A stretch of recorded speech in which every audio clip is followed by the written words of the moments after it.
Hello everybody, how are you all doing? Welcome back to Man City Unplugged, your very own Man City fan channel. They're just showing Julian Alvarez with the World Cup medal and it's been uploaded by everyone at the Etihad. Honestly, it's very good to see Julian Alvarez back so early. I thought he'll be back by around about January the 5th or something, so that's a good sign. But again, Jack Grealish and Riyad Mahrez starting. That is again, I will not understand what Pep Guardiola really wants. Grealish and Mahrez again. I probably thought Mahrez getting a bit old, about 30 now, so he might get some rest and Foden might start this match. Maybe he would start Grealish with the confidence, but probably I thought Foden might start. But I don't know Pep's thinking in starting both Grealish and Riyad Mahrez.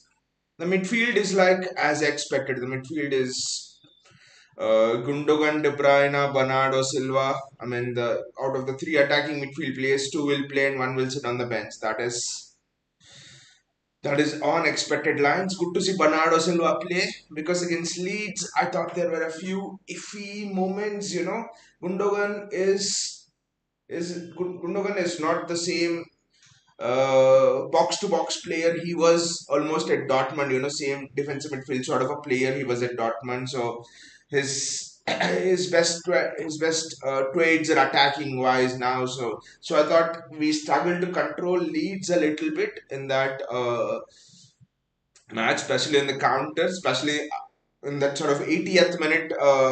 If you remember, Gellert almost poked a goal, second goal for Leeds into the net. If that would have gone in, the match would have been something else actually. So I actually think that it's nice to see Bernardo Silva back. I mean, to be honest, I know this might not be that popular, but to be honest, I would actually like to see uh, Bernardo Silva play most times and De Bruyne and Gundogan probably interchanged. I know this is not a popular opinion, but sometimes I feel when we do that, there is a little bit more control in the midfield, especially against counter-attacking teams.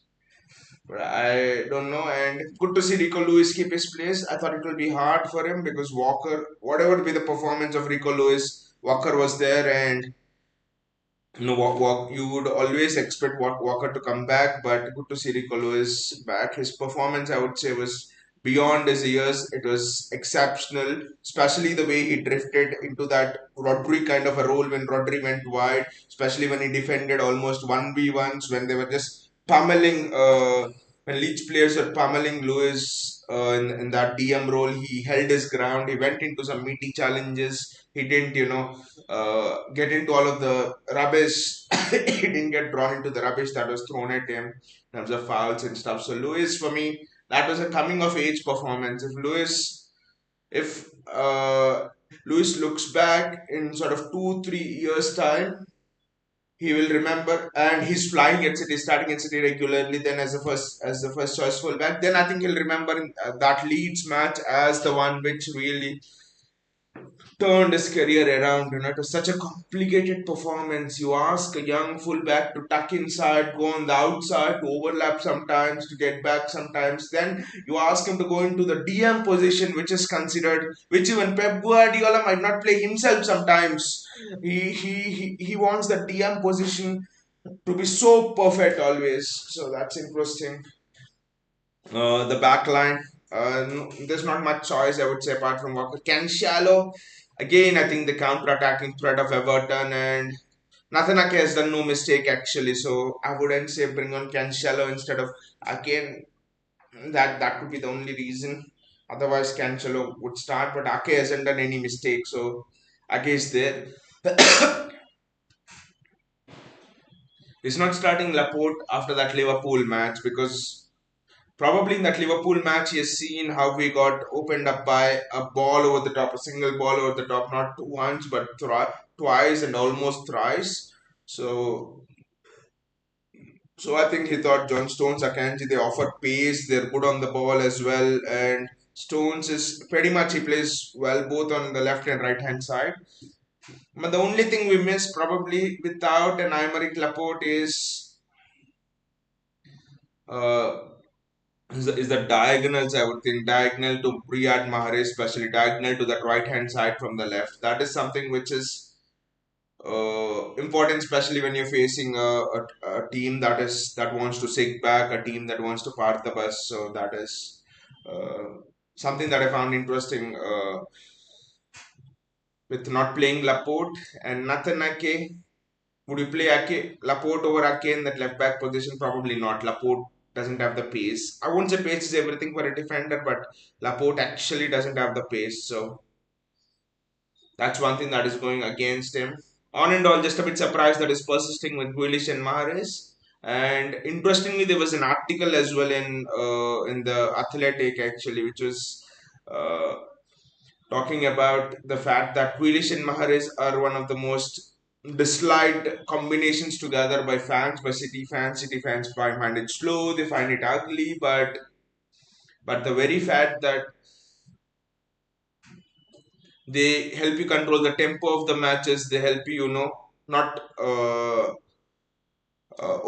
they help you not to overturn the position so quickly when you're facing a team that breaks on you. It's ugly, but it works, and I think you will see this combination more in Champions League games, in important knockout games. Grealish and Mahrez, I think Pep is preparing both of them to understand each other and to develop their understanding with Haaland. Pep is preparing both of them, playing them in these kind of matches. So because I think in those Real Madrid kind of games, they can help you to control the momentum of the match better. It would be nice for Jack Grealish to go on and get a goal today. Good that he's smiling. Good that everyone's smiling. It's the last match before the new year. This is a match on the New Year's Eve. So that makes it even more interesting and exciting.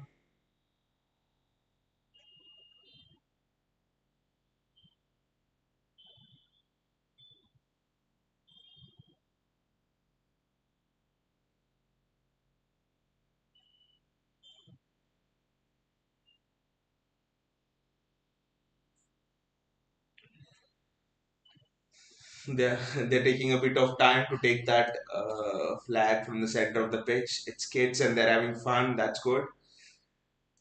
Everton are playing in a pink kit. I haven't seen them play in this kit. It looks a bit different. I won't say awkward, but it actually looks a bit different. Everton are kicking off. They're kicking from right to left. My eyes will be on the Grealish Mahrez combination. How will they settle? Will they slow the game down? And the positioning of Rico Lewis. He was asked to play such a complicated role last time, and young Rico Lewis is on the ball already. And Erling Haaland is down, and it's not often the case. I don't know who the defender is.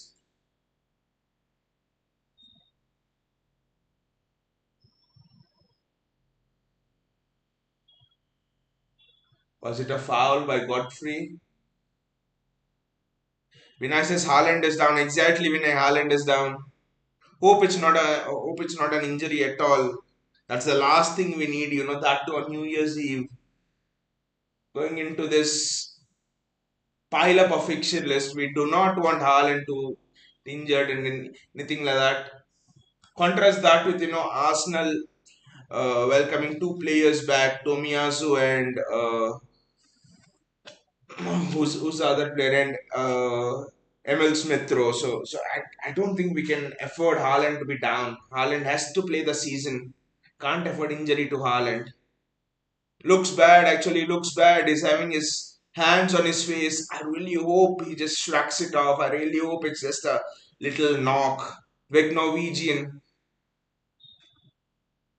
Pep is asking John Stones, but yeah, for me the interesting part will be about Riyad Mahrez and Jack Grealish, their movements. What kind of movements will Rico Lewis show? Will Rico Lewis tuck inside as well? That would again make the game so complicated. See, if Rico Lewis plays like the last time, he tucks inside, Mahrez tucks inside, Grealish tucks inside. Where is the space gonna be available? That is my biggest concern. It's seen this Grealish Mahrez duo. And by the way, this news about Rafael Liao, it has come in Manchester Evening News. It has come in, uh, It has come in Goal as well. I think Goal.com. It has come in one or two other reputed papers. Athletic has nothing about it, but Rafinha, people are talking that Rafinha in exchange for Grealish plus cash is actually a possibility. Vinay says Grealish and Mahrez duo to hold ball. Vinay, I really hope that Grealish goes aggressive, bang, bang, bang, and it goes for goal actually. I don't want, you know what I get frustrated about Grealish? He holds on to the ball, he skips past one challenge, invites another defender. Instead, if he can get the ball and run at the defenders, when Grealish is running through the middle, look at how fast he covers the ground. But whereas sometimes down the wing, he just wants to slow it down. That's it. So I just want Grealish to be more aggressive and on the front foot. Just commit things to the defender. So that's the only thing. And shoot when chances come, shoot. That is the one thing. If Grealish can have snapshots, I think Grealish will score more often than not. Good that Erling Haaland is back and running. Everton don't actually look like parking the bus. Looks as if Everton want to play as well. Everton's midfield is interesting actually. Onana and there's Idris a guy also I think in the midfield. So both of them are ball winning midfielders. So that will be interesting how it works out. Vinay says, but why do Milan take Grealish? Will they play him in midfield? Maybe Vinay, maybe they play him in midfield. But you know, Grealish plus cash, Grealish plus sort of 40-50 million is good for Milan, right? It's a very good piece of business. But the only concern for Milan is the salary of Jack Grealish. Salary of Jack Grealish is something which they say they can't afford. So that is something. And the concern for me is for this deal to go through English players. How many English players have you seen go and play in foreign leagues? How many good English players, established English players? You have to go back to the days of David Beckham, Michael Owen. I think those kind of players. After that, in the recent past, have you seen any accomplished English player leave the Premier League and go and play in a foreign league? I don't know. I can't think of any. You can say Jadon Sancho, but he's not accomplished. Probably a Jude Bellingham, but he's wanting to come back to the English league. So always English players they want to come back to the English league. Grealish at 27, I wouldn't say that he would love to come back to the English league. Everton are actually playing a kind of a high line here. If you look at it, it's compressed in there. It's almost that we are playing inside a box. Both the centre backs are pushing up. This will be interesting. Vinay says, what I think is Bernardo Silva is the option instead of Grealish. Then I would not sacrifice Bernardo Silva, Vinay. I would pay cash. I would pay 100 million, 110 million cash and get Rafael Leao. But giving Bernardo Silva is not worth it. Bernardo Silva is the best in the world in that position. Bernardo Silva is. I actually think Bernardo Silva is actually priceless. You can't put a price on him. And giving him no, it's not an option for me. Bernardo Silva is not an option. And Jack Grealish still doesn't know the complete ins and out of this Pep system. He's still learning. But Bernardo Silva is a master. If even if a blindfold him, Bernardo Silva knows how to play him in Pep system. Riyad Mahrez with the free kick. Oh, that's he passes it to Bernardo Silva. That's something of the training ground, I think. That's gone terribly bad. That's gone terribly bad. Probably wanted a De Bruyne there to whip it in. Vinay says still he isn't happy in Manchester. That's true, and I think that has got to do with his family not being happy and something like that. But I think this will drag on. Bernardo Silva is already 28, right? Maybe for 2 more years at least, City will somehow keep him, and then maybe we get Jude Bellingham as well next summer. So I think it can work out like that. I think once we get Jude Bellingham, we need not be afraid of Dominic Calvert-Lewin with the ball. He holds up play well. That's a good cross in and good defending by Bernardo Silva and then Nathan Ake. Everton have made a really positive start. I think City need to settle down. Again, look at it. This is the flaw of the system. When Everton are pressing you, they're able to do that because both Grealish, Mahrez, Rico Lewis are cutting inside, and Nathan Ake, is not that fullback who goes on the outside. He sits back in defense. So suddenly there's no space out wide. So suddenly Everton know that we can defend nice and narrow, and nothing will happen, and we'll be fine. So I think you're removing that surprise element out. I know you crave. I know Pep craves control of the game, but in craving for control, he's giving up that sense of unpredictability of switching balls out wide, of spreading play, of getting the best of Kevin De Bruyne, getting the best of Erling Haaland. They're the best when you can make the opponents defend narrow and thread balls through. So I think something interesting. Rodri, Nathan Ake, Everton are now sitting back in a shape of 5-4, 5-3-2 actually. Three in the midfield are actually playing very narrow.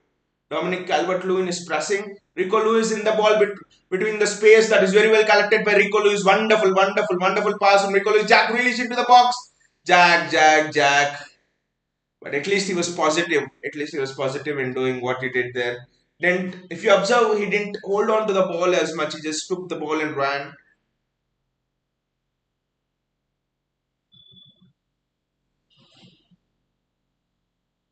What is happening there? City players are complaining about something.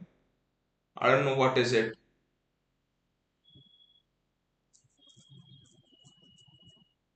But the way Rico Lewis took the ball from Rodri there, that is absolutely a peach. In terms of anticipating that position, in terms of getting there, in terms of receiving the ball in those tight spaces. There was an article in Athletic which actually said, "Is Rico Lewis the perfect Pep Guardiola fullback?" He has a long way to prove. Riyad Mahrez is there cutting inside, and the ref blocks of Rodri. Check the color jersey the ref is wearing inside his black shirt. Nathan Ake, Rico Lewis. Someone would think he's a midfielder, someone who don't follow. What a delightful ball by Kevin De Bruyne. City are upping the rhythm here. Rico Lewis is floating beautifully there.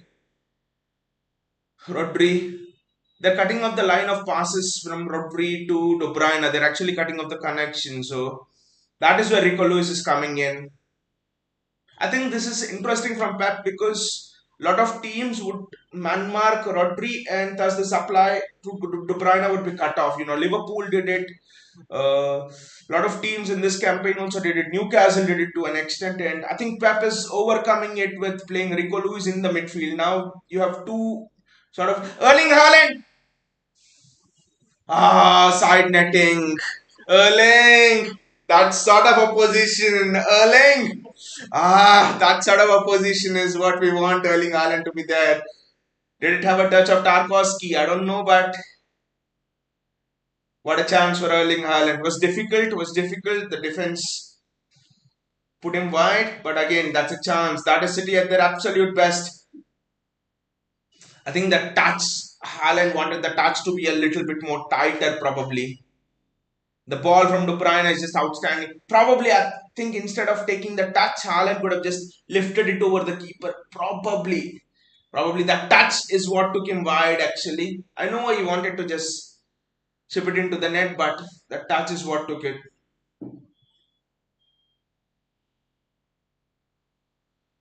wide. Ederson there again, passing to Rico Lewis. So many balls have been played to Rico Lewis. It's somewhat like a dream for Rico Lewis, being given so much importance in a Pep Guardiola team. Everything is going through him. Things are going through him more than even Kevin De Bruyne are now in terms of bringing the ball from back to front. Manuel Akanji, Rico Lewis, Akanji, Rodri. City are playing with two pivots.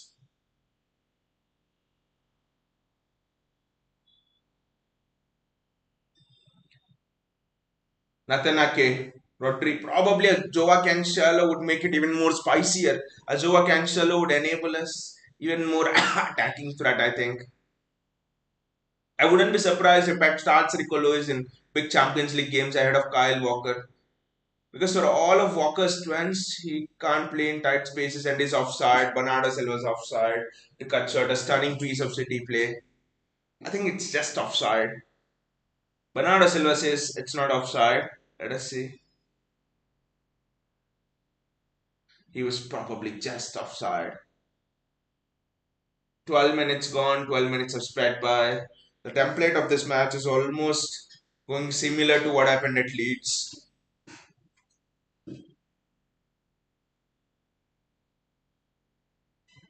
I think we need a Kevin De Bruyne through ball to unlock this Everton defense. We need Riyad Mahrez to become more active.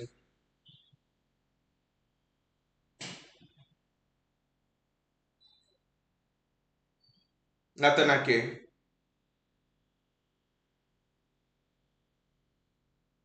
Manuel Akanji,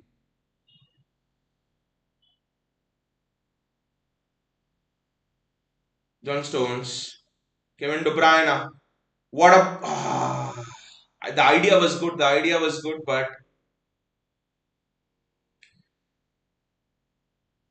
the idea from Kevin De Bruyne was very good. It just didn't. His Kevin De Bruyne is just spraying balls in there. I won't blame him for giving the ball away in that mood because the ideas are good. It's just that it's fine if it doesn't come off. You just need one of those attempted through balls to come off. And now, due to Pep playing Rico Lewis in that DM role, it's almost like you're more secured and not vulnerable to one of those through balls not coming through and stuff like that. The very fact Kevin De Bruyne has attempted those through balls and they didn't come off, it actually means that he's been instructed, he's been given the freedom and license to do that by Pep, and that's because of Rico Lewis playing in that DM role.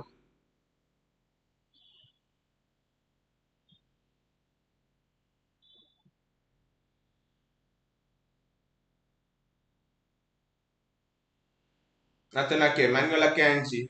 Akanji has been the unsung hero till now. John Stones. Stones is playing almost in that right back position. He's playing in an auxiliary centre back slash right back position. It's almost a back three, but it'll be confusing if I say that Ake is playing in a left back slash centre back position, and John Stones is also doing a similar thing. So these two players are covering two positions. There's no one to attack that ball. I think Erling Haaland should go around the box a little bit more. There's no one in the box, and that's sort of a crime at City. Rodri, misplaced pass, but John Stones gets to it. So the entire defense is having to play a high level of tactical game here, including Rico Lewis, Natanake, Rodri. This is high level, high IQ football here. This is tactical football at its absolute peak. Bernardo Silva, Jack Grealish has found Bernardo Silva, Natanake, Rodri. Probably he should have. Bernardo Silva and Bernardo Silva has, and it's Bernardo Silva is booked for a simulation here. Who is the ref? Check his jersey. What jersey is he wearing?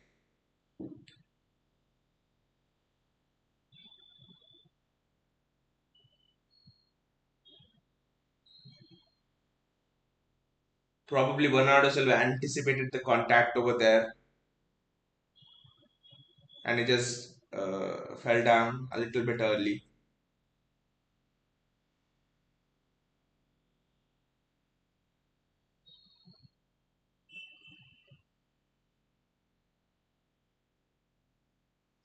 City have shown glimpses of that ruthless passing and stuff. Haaland's had one chance, but nowhere we are in the top gear. I know there's a new system, we are adapting to it. Change feels hard, right? Most of the times, all the time, I would even say. Most of us would be sitting and thinking, why doesn't he just play a 4-3-3 and stuff? Why doesn't he play 4-3-3? Put Foden on one flank, Alvarez or Mahrez on other flank. Just go with it. Walker, Cancelo, just go with it. But that is not Pep. I think his doing this for the later part of the season when we go into those high octane knockout phases, and also when we play Arsenal twice, he knows that he has to bring out new tactics because Arteta had been with him for long and he can't just play his old tactics. That's a foul on Jack Grealish, and it's a free kick from a very good position, I would say, in terms of whipping the ball in, which De Bruyne can do fantastically well from that sort of a position.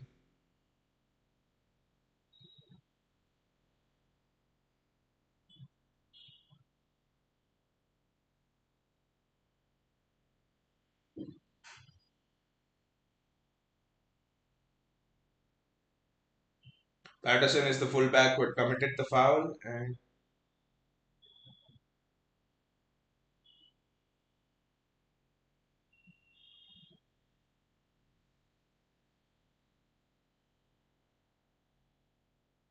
Bernardo on the free kick. But I want Kevin De Bruyne to take it. The whip from Kevin De Bruyne will be interesting. I think Erling Haaland will be the target.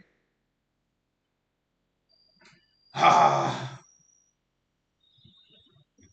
that's well punched out by Jordan Pickford. Pickford is down. John Stones is down actually.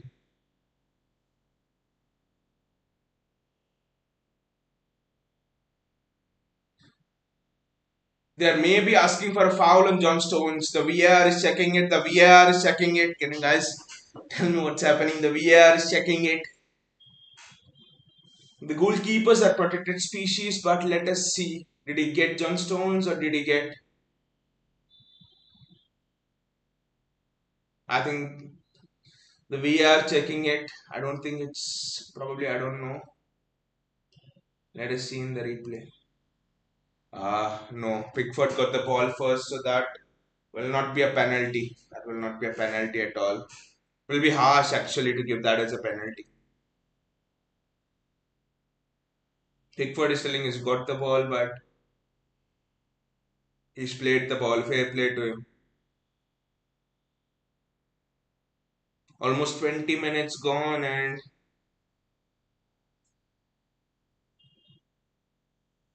still we haven't seen City flowing.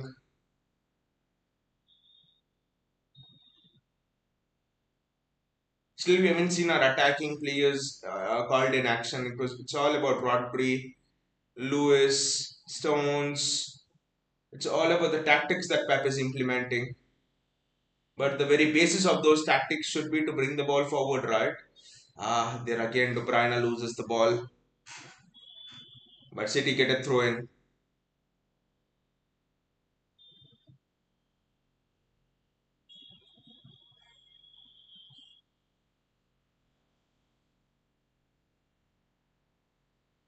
City are not blowing teams away right from the first minute, but probably this is the new version of Pep City we must adapt to. Bernardo Silva does extremely well to get past two Everton players to get past this marker, and he finds Rodri. Rodri finds Riyad Mahrez. Kevin De Bruyne is free, and De Bruyne will go on the outside.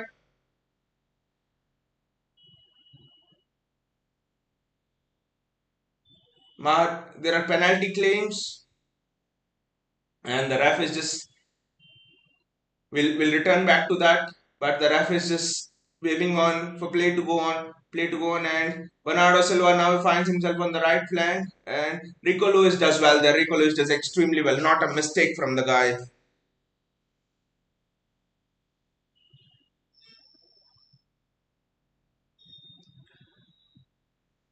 Jack Grealish, Jack Grealish cutting inside, Grealish to Kevin De Bruyne. The ball was for Erling Haaland. Ball was for Erling Haaland. What about the Mahrez penalty check? De Bruyne is asking. Let us see what ref tells. I think it's. I don't know. They're now checking it. If the ref gives it, probably that's a penalty, but that's not a. Penalty, it's too soft.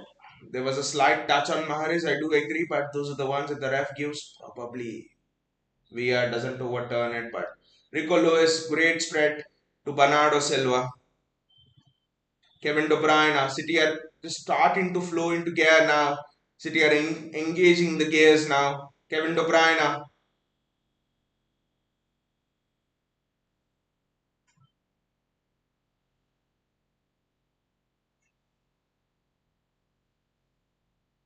and they are now appealing for a handball. I don't know what is happening. Is it a handball?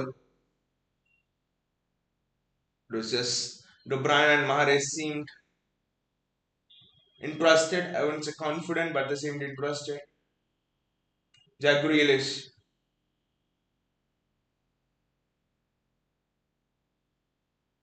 Grealish is now holding the width. Grealish has done well to get past his marker. He just can't get the final pass in. Kevin De Bruyne, Akanji, Rodri. Rodri loses it, but he gets the ball. Rodri gets the ball. Well done, Rodri. Nathan Ake. City are now just pummeling Everton. Great ball from Kevin De Bruyne. Jack Grealish. Riyad Mahrez on his favorite left foot.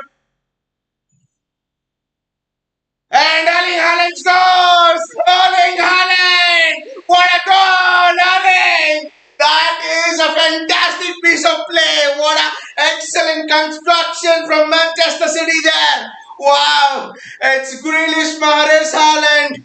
If someone asks why do you play Grealish, Mahrez, Haaland, probably show that clip to them.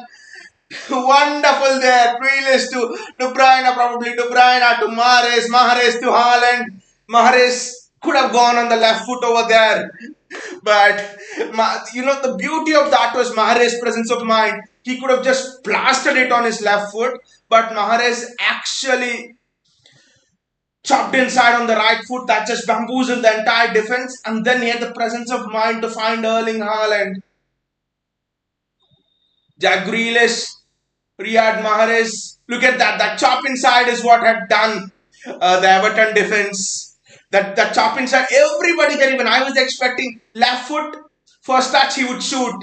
He went inside and then chopped back, and then this is Riyad Mahrez at his absolute best. When Mahrez does this is unplayable. The combination of this duo, Grealish, Mahrez, Haaland, when it clicks, it's something else. When it clicks, this duo is something that Pep would have crafted in his most beautiful dreams, and it's Kevin De Bruyne again. Goes for a shot now. Kevin, that is where we need to be careful. You can't just allow a quick overturn of possession. Akanji does extremely well there. Manuel Akanji does very well. But we know one goal won't be enough. Rodri, look at it. The players now opened up. There are more spaces there. Kevin De Bruyne is just flowing freely. John Stones, Mahrez, Rico Lewis. Everton are not able to deal with that triangle of Lewis, Mahrez, and John Stones. Haaland is charged up exactly. Especially when someone brings him down, it's almost like a WWE wrestler, when someone brings him down in the in the ring, he gets so charged up. That's what Erling Haaland is. Everton did wrong with him in the first seconds, bringing him down. Won't be surprised if Haaland uh, goes up for a hat trick today. JSK is here. Hey JSK says Riyad Mahrez dribbling his best after Messi. So close. That went out and it's a City corner. I would say there are two players after Messi whose dribbling I would say is the best. Bernardo Silva and Mahrez. Both come very close. I would probably put Bernardo Silva's dribbling a bit more ahead of Riyad Mahrez because Bernardo Silva, I've seen him. If you remember last time, Liverpool, they were pressing three players on us, and Bernardo Silva took the ball alone time after time, playing through the press of Fabinho, Henderson, everyone. So Firmino, Riyad Mahrez, he got the connection, but there was a man on him.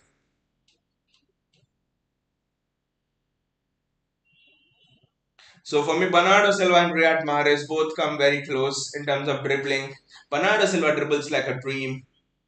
But if you say pure wing dribbling, I would put Riyad Mahrez ahead of Bernardo Silva. John Stones.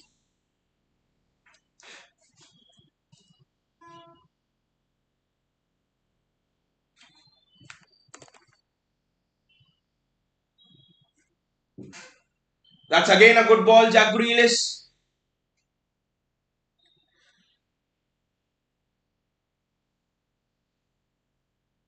Uh, is it offside? I think Haaland was maybe offside. The ref, I don't know why the ref is so flustered. The ref is overprotecting the Everton players here. I don't know why. Who is the ref actually? Always seems to give the decisions in term in the favor of Everton. Easy from Merseyside.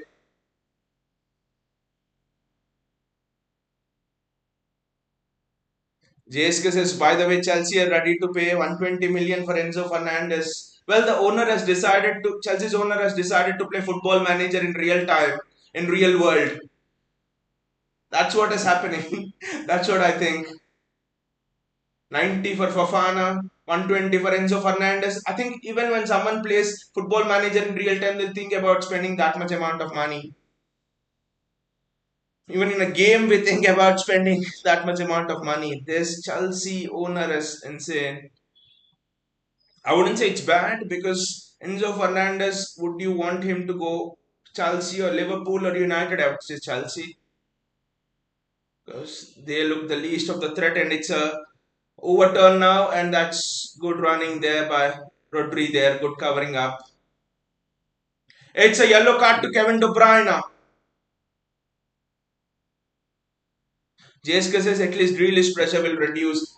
It's a yellow card for De Bruyne as well. This referee, when they make a challenge, he gives them warnings. And when Kevin De Bruyne, our midfielders make challenges, is giving straight yellow cards.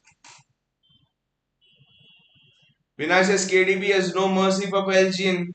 Even when he was playing for Belgium, he had no mercy. What do you expect from him when he plays for City?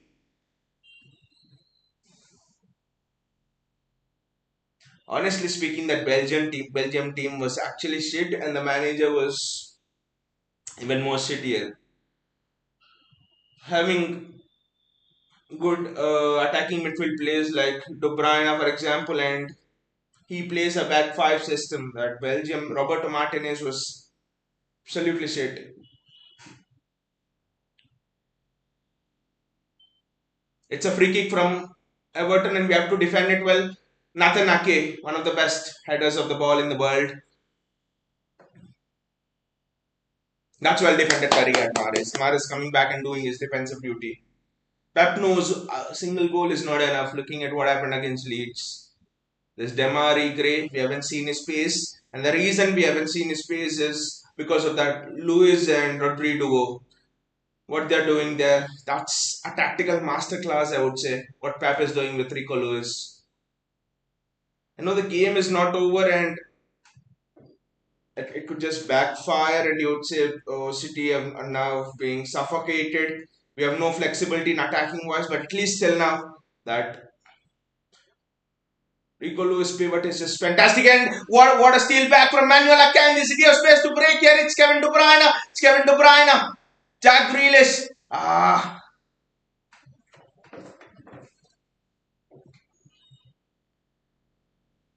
JS says, by the way, about the GOAT debate, one ended up with the World Cup and the other ended up with Al Nasser. I mean, it's just sad, what happened to Ronaldo, and United fans won't admit it, but it's just because of United that his career had been destroyed. That's it. If United didn't want him, and that City thing were rumors, and also if United didn't want him, Ferguson would have just spoken to him that do not join City, please, you can join any other club, Chelsea, and there would not have been any wonderful steal from Rico Lewis again, and there would not have been any shortage of studios for Cristiano Ronaldo there. He could have joined Chelsea or whatever back then. But the fact that United went for him, and then they almost betrayed him by doing what they've done to him. I think it's everything is because of United. And see how many careers that one transfer has affected. Cristiano Ronaldo, that's a foul. Give a card, give a card. Yes, that this referee is just booking everybody left, right, and center. I hope the ref has got his red cards with him. Yeah, so just look at how many careers that United transfer of Ronaldo has affected. I believe that Solskjaer was building the perfect team for a counter attack. He bought in Sancho, he had Rashford, he had maybe he was looking for another winger, he had Dan James. He was building a team that was perfectly set up for counter attacking. And with Ronaldo, all of the plans went into waste, and Solskjaer was sacked. And after that, you see what happened there. The entire club went again. It was destabilized. Not that it was stable in the first place, but Jack Grealish is there. Uh, Wonderful give and go, almost a wonderful give and go. Just I'm just imagining Leroy Sané in the place of Jack Grealish over there, and that would just have been Sané in. JSK says, I'm glad not signing Ronaldo, but not signing Messi is my biggest regret. That's that's true, JSK. I'm thinking. I think it was in the summer of 2019. I think right, 2018-19 when we were heavily linked with Messi. But again, if we had got Messi, probably we do not know the impact it would have had on the Haaland deal, for example, because we are paying so much in wages to Messi already. The impact it would have had on bringing in Julian Alvarez. I know it's impossible to predict what would have happened. Everton running forward with the ball. Nothing, just keep your shape. The ball. Grealish had to do better there. Grealish had to do very well over there. And I just don't want Everton to score an equalizer now. The ball just went over everyone. Rico, just recover it. And that's well done by Riyad Mahrez, charging it down. Grealish was just lackluster that Grealish should have intercepted it. That pass which Grealish didn't intercept it brought me memories of Real Madrid. When for the Real Madrid second goal on that day when Carvajal and someone else were interchanging passes, Grealish had the chance to intercept and it didn't. It's almost similar to that there. JSK says no 2021 when Barca betrayed him. Out we go for Grealish over Messi and he ended up in PSG. Yeah, that was also a chance, but the real chance came I think roundabout in 2018 as well. The season Bernardo Silva wanted to go. So yeah, 2021, but in 2021 I think it was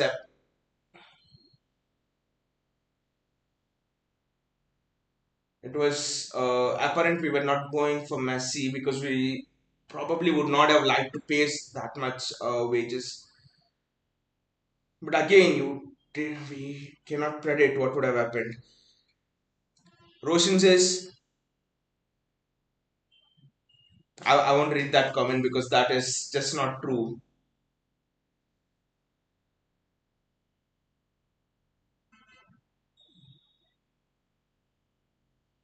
Everton are passing the ball around well.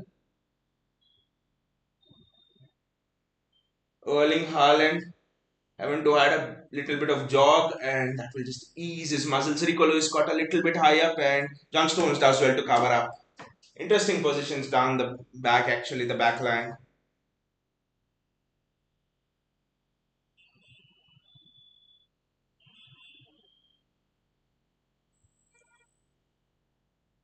There are certain transfers like Messi, which if they had happened, we might not have known what would have been the future of this club. I remember Berbatov and Tevez, right? It seemed that we wanted to go for Berbatov. Mancini wanted Berbatov, and then in the last minute, he was snatched away by Alex Ferguson, which meant that we went for Carlos Tevez. And you see what happened. Without Carlos Tevez, we would not have won that season, actually, the Premier League in that 2011-12 season. So that was one thing. And then the Sergio Aguero thing. Chelsea wanted him back then, and apparently John Terry, Chelsea had a Champions League. That's a good ball, and John Stones does extremely well to get ahead on it. So Chelsea Atletico Madrid match happens in the Champions League.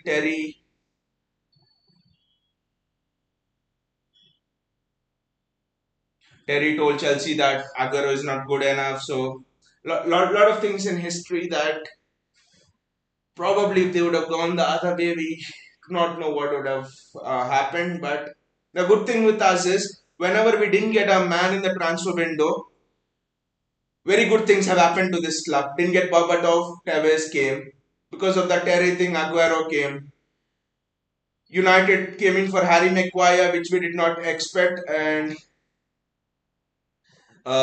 we escaped from an absolute almost fraudulent sort of a transfer. We escaped from Leicester ripping us off. Fred is the same thing.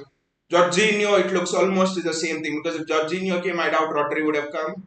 And Rodri is almost the best DM in the world right now. So it's good that in this decade the transfers which didn't happen, destiny literally stood by us and that presented us with much better opportunities. Rico Lewis, look at the way he's protecting the ball. It's just out of this world. Rodri back to John Stones to Manuel Akanji to Bernardo Silva, Jack Grealish.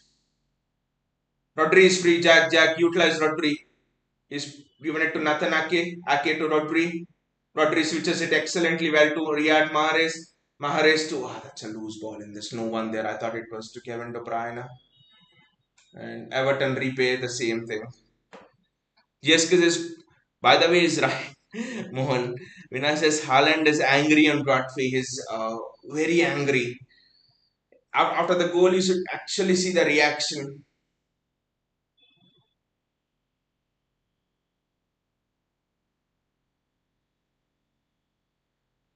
How Haaland just went towards Rodri. Roshan says Messi has won the World Cup, but you even didn't mention him congratulating, but instead you mentioned. No, I mentioned Messi as well in the first stream. Probably you didn't see. That was the Liverpool versus City EFL Cup match. It was very late in the night, so probably just didn't come on to that stream. But I congratulated both Messi and Alvarez. And not just both of them, even Otamendi. I remember Otamendi who used to play for us. He was very good whenever he played for us. Jack Grealish into the box and Riyad Mahrez. And that's not a foul. This referee and his team is just, they just want to give most of the decisions against City. It's raining as well. One more goal before the break and we break Everton's backbone. Yeah, like JSK said, I'm a Messi fan myself actually. I've had many debates on this channel as well, comparing Messi and Ronaldo, and it was and how I think Barcelona style. I like Barcelona style more than Madrid, especially when Pep was there and Messi was playing. So Vinay says that ARG team never tired of grinding. Exactly. Uh, Rodri with the ball. Rodri in a good position. Ah, Rodri, you should have completed that pass. Grealish was free, almost there.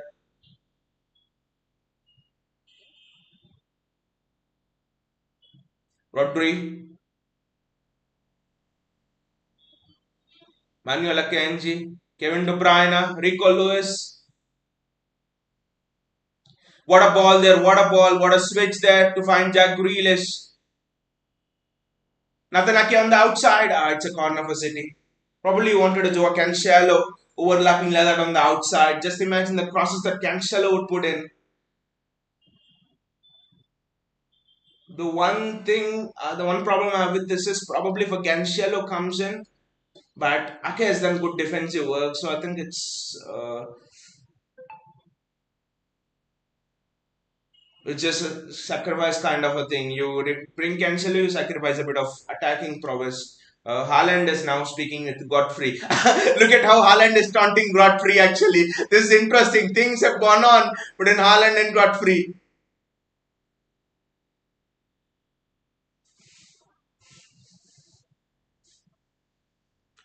Jack Grealish gets the ball on, and Kevin De Bruyne is out wide. He's put a ball in, but Haaland wasn't there.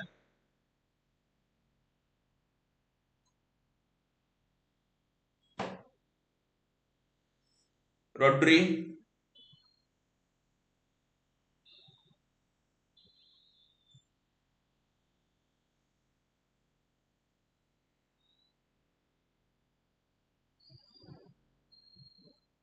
What is it that Haaland is celebrating?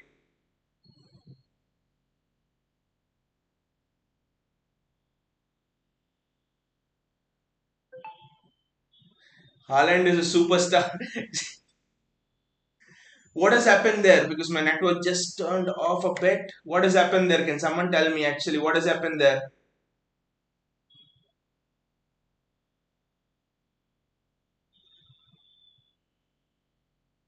I don't know why it's buffering a bit. Is it a free kick?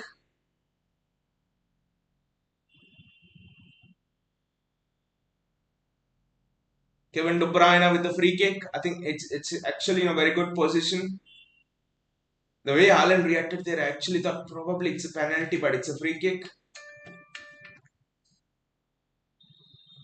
Ah! Hits the post. Hits the post. Hits the post. Hits the post from John Stones.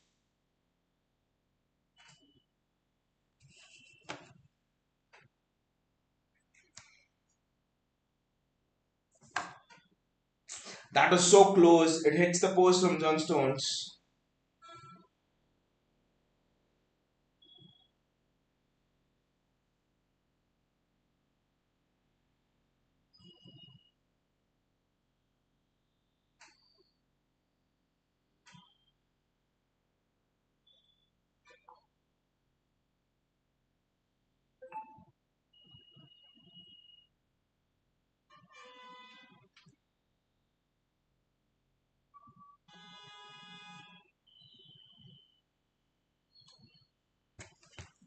There's a yellow card given to an Everton player.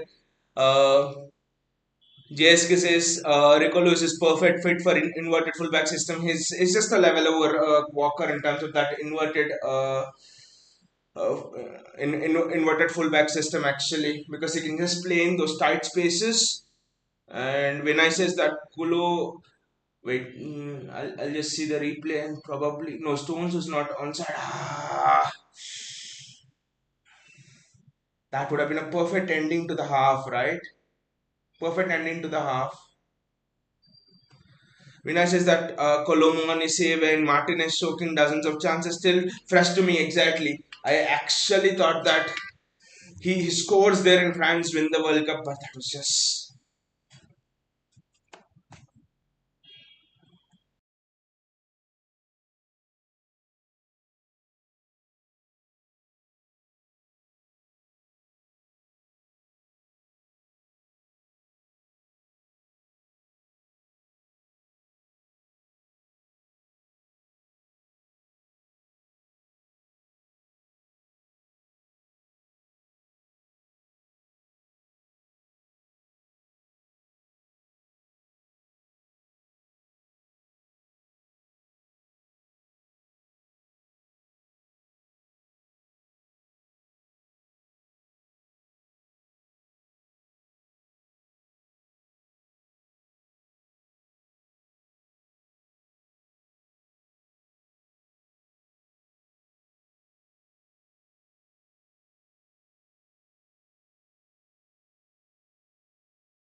I'm actually sorry. That was a call I had to take. I'm extremely sorry for that. And uh, Haaland is more than a superstar. Vinay, Jack Grealish, Jack Grealish, Jack. JSK says, I want to see Ortega on the goal. He will be there for the Champions League matches, JSK, that's for sure.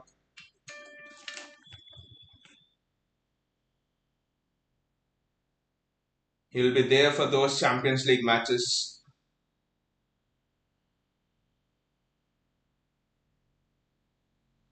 JSK says he could have saved that header against Leeds. That header was actually difficult, you know. Ederson, I thought probably was a bit more left footed, but I actually thought that it was a difficult header from a close range. Pascal Stroke strikes those headers well, also, so I don't know. I'll just come in a while.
I'm very sorry, guys, to just go out for a moment. But JSK says he could have saved that header against Leeds, and discussing that. But when a defender strikes it from such a close range, it's sometimes very difficult actually to get a strong hand on it. So Aves is very good half. We just need to push on now and get a few more goals. Keep our discipline. Hopefully, we get 3 points and no more injuries. Come on, City. 1-0 leads are always, sort of a mystery for me. If you ask me about 1-0 leads, I would say they are like, filling up a pocket full of holes with water. You do not know when they'll be empty because all the opponent needs is one goal and you're back to square one almost. You're dropping points. So we have to get the second, and we might even have to get the third as well. I think three more goals. Sorry, two more goals at least. It would have been very good if John Stones had gone and that just hit the post. That's so unlucky. Pickford was almost on the other side of the post, so Stones should have literally scored that open header there. Stones is very good at scoring headers as well, so I don't know how we missed that.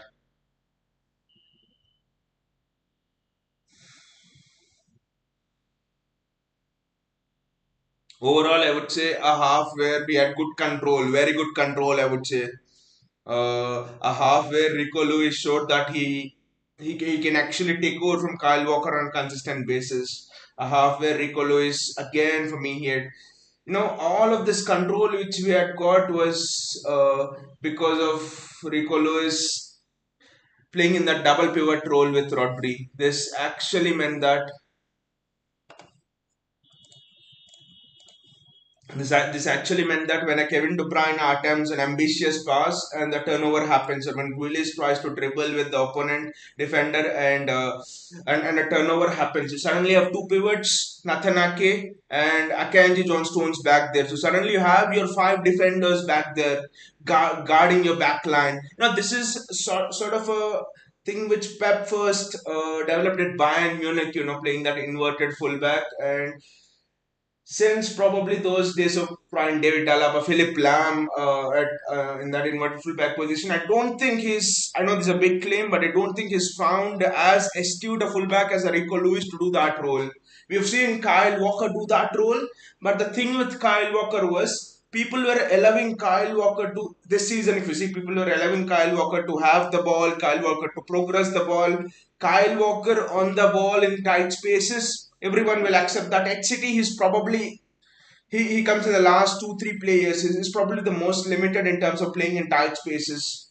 But Rico Lewis is different. He enjoys playing in tight spaces. You could put Rico Lewis in a midfield position and he would do very well. So with Rico Lewis has the pace to get back. Defense in hours 1v1 duels probably has to improve in that. But protecting the ball, carrying the ball, playing in those tight spaces. Rico Lewis is just a monster in most of the aspects. A bit work on his defense, and he'll suddenly become one of the best fullbacks in the league.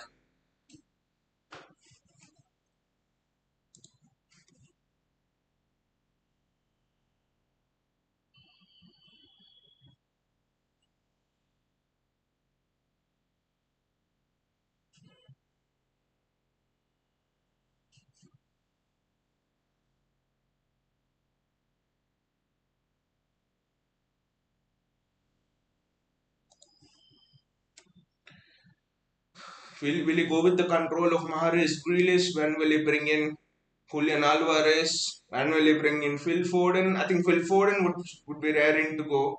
When will he bring in Kyle Walker? That is interesting. If Pep wants to defensively close down the game, I wouldn't have it against him in bringing on Kyle Walker round about the 70th minute. So, an interesting second half to look into, especially from an Everton point of view. There are some decisions to be made in terms of when do you go gung ho, until what point do you stay in the game, until what point do you protect the 1-0 lead. This game is not finished yet. There's a lot to come. An Erling Haaland who's charged up.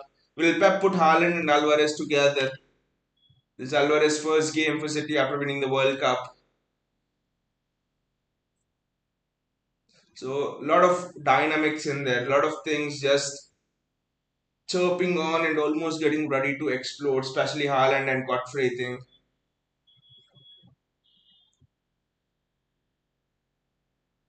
Couple of interesting sub battles there for the second half to look at.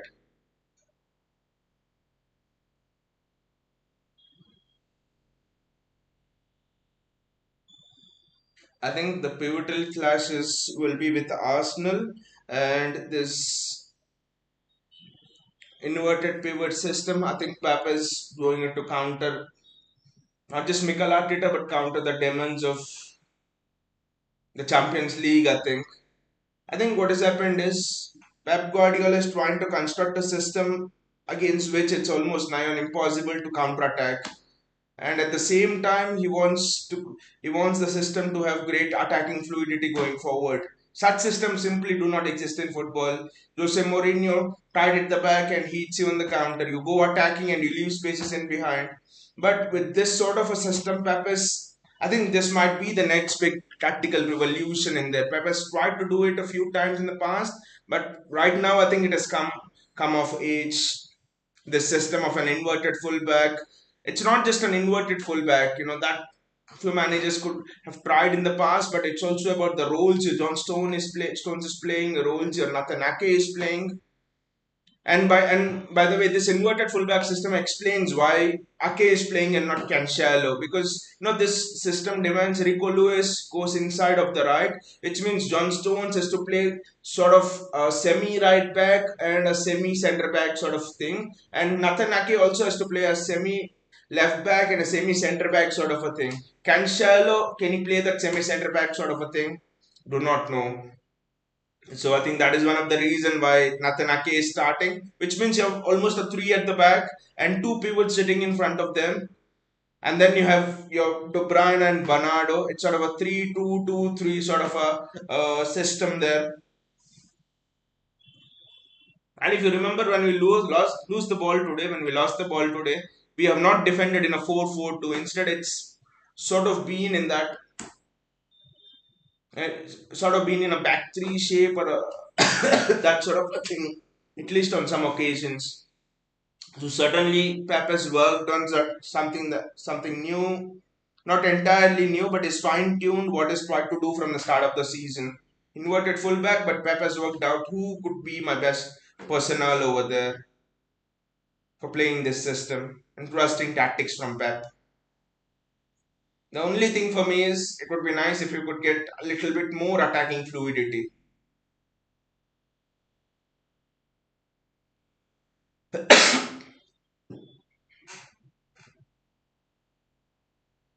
Players are coming on, players are very happy, they're having smiles on their face. That is always good to see. Let us finish the job, guys, and enjoy the new year. It's raining as well. Erling Haaland, you can have the look on his face. You can see the look on his face. Certainly, there is some job undone for Erling Haaland.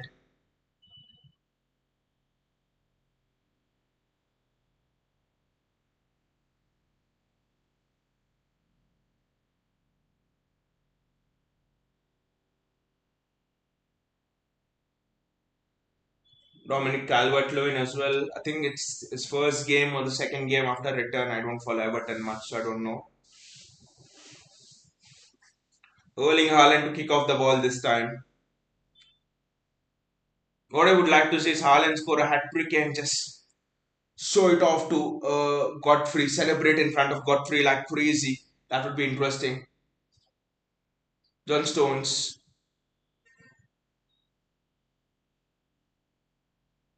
Good ball from John Stones. Good that we are positive right from the start. The ball from Mahrez was just a little bit heavy. Otherwise, De Bruyne was in, but Mahrez gets the ball back and Mahrez plays a good ball down to Nathan Ake over there. Ake shifts it to Jack Grealish. Jack does extremely well to find Kevin De Bruyne. Doesn't get the return, but De Bruyne has the ball. That's the important thing. City are just going on the front foot right from the goal here.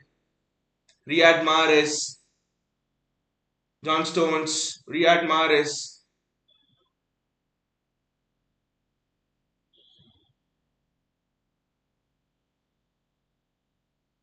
Bernardo Silva, and I think Jack Grealish is playing a bit central now, and Bernardo Silva on the wings.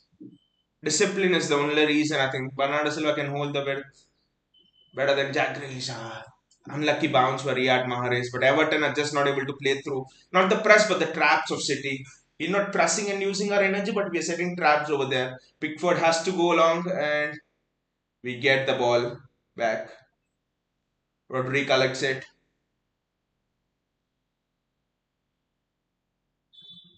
Nathan Ake, Jack Grealish, Manuel Akanji, John Stones. Wonderful, wonderful touch from Kevin De Bruyne. Rico Lewis carries the ball. Rico Lewis to Riyad Mahrez hasn't done a single mistake today in terms of touches and anything. Rico Lewis just been exceptional. Nathan Ake has to spread the ball. He does it. Jack Grealish out wide. Bernardo Silva, Nathan Ake, Jack Grealish. This interchange is just Bernardo Silva. The ball just a little bit. The ball just over Haaland. It's just a bit overhit. You expect better quality from Bernardo Silva over there. Rico Lewis, Manuel Akanji, Nathan Ake. What a ball from Nathan Ake there, Erling Haaland. But it's just that he was not goal side, and it's Bernardo Silva. And I think Bernardo Silva had time over there, had time to cut it back to Erling Haaland. I don't know why he's going for the cross over there, but the play is sumptuous. The play is absolutely exhilarating.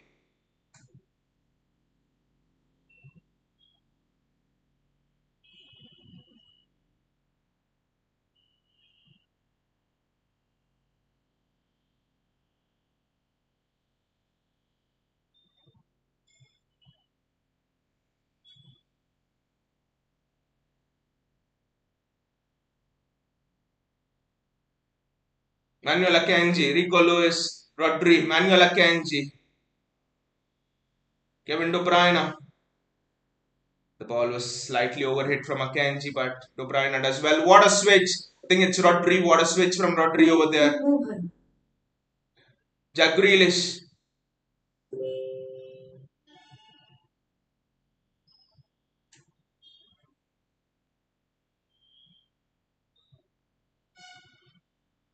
At first glance, I thought probably could it be a penalty, but no, it's not a penalty. It's a corner for City.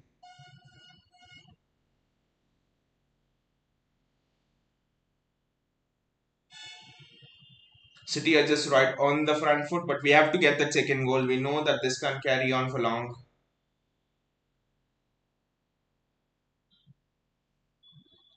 Ah, the ball just taken away from Rodri at the final moment, and Rico Lewis back to Bernardo Silva, Kevin De Bruyne, Rodri gives it to De Bruyne. De Bruyne ready for whipping it in.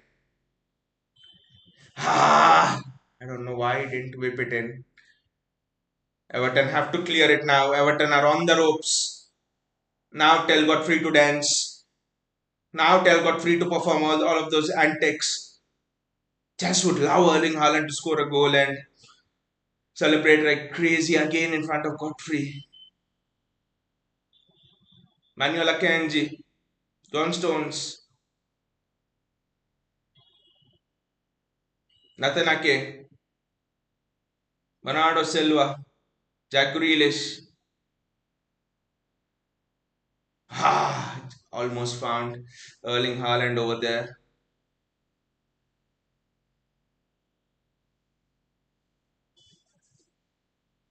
Everton are almost through the press, and I think that's a good ball, and Everton are actually through the press.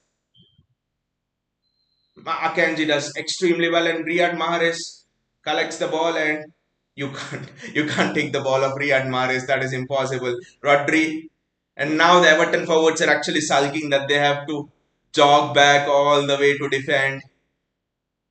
Bernardo Silva,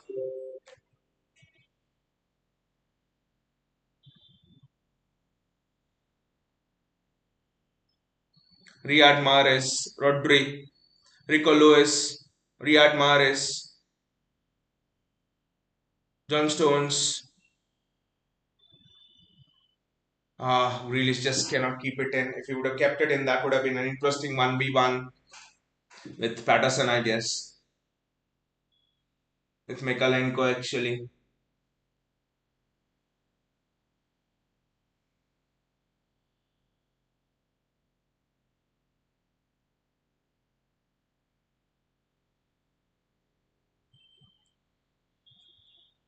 I think some of the referees' sensors and everything have just gone off.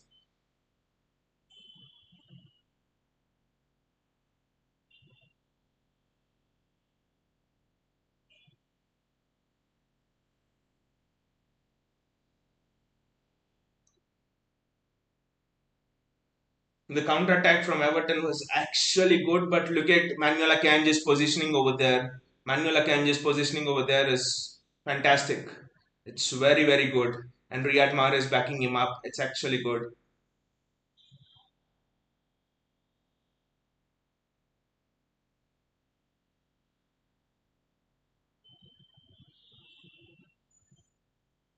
These 1-0 games are very difficult to watch. I know it's just 52 minutes, but 1-0 and you almost know the game can just change at any point of time. You're not secure.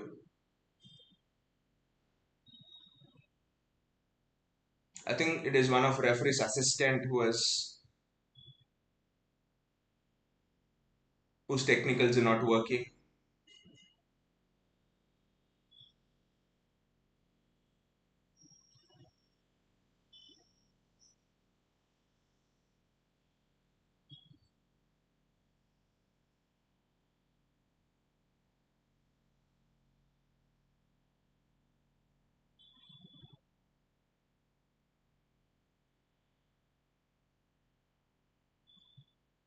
Erling Haaland there, he's having a chat with fans as well. He is a real superstar. We needed his signing to in terms of elevate the fact that even we have a big, I know De Bruyne is a superstar, David Silva was a superstar, but there are certain people who are in your face who bring that big sense of persona, aura, and that is what Erling Haaland did.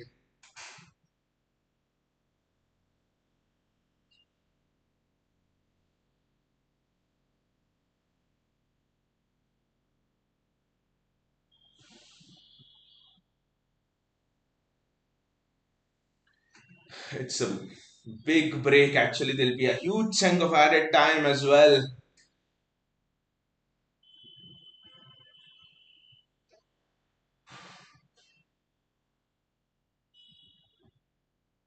The referee is taking a lot of time, and it's not the first time this has happened. It's actually there have actually been 3, 4 times since this happened. I remember an Arsenal match as well, right?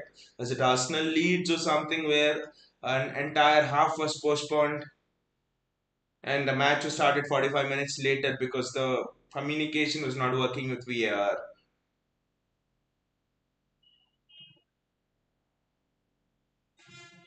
Pep is thinking, I know what he's thinking. He wants the next goal. We want the next goal. Be secure and just enjoy the match before New Year's Eve. That's what all of us want.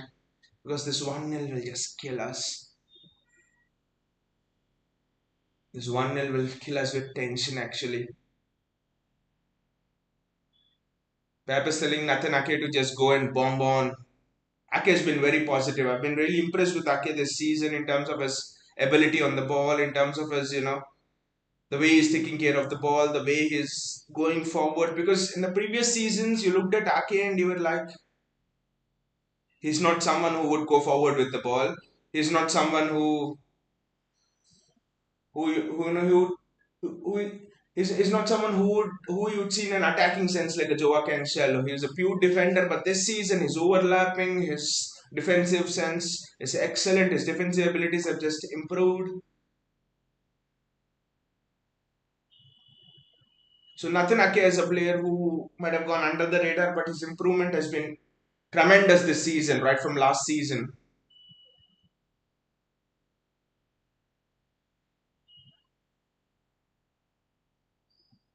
Nathan Ake, Manuel Akanji has been a signing on under the radar. No one even mentioned him. All the talk was about Koulibaly, about Fafana, about Saliba, about everyone, but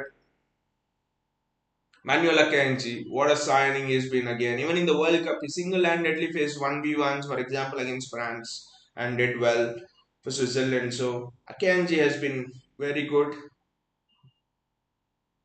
It's just the left back spot. I think Sergio Gomez is the one who hasn't sort of clicked and got running this season. Frank Lampard is having a good laugh.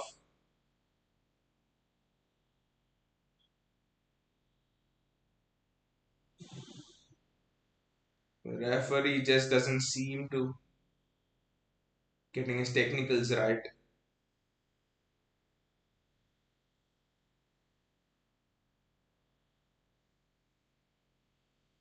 It's just, I think it's been 10 minutes since the referee's technicals have stopped working. All the fans are even clapping now.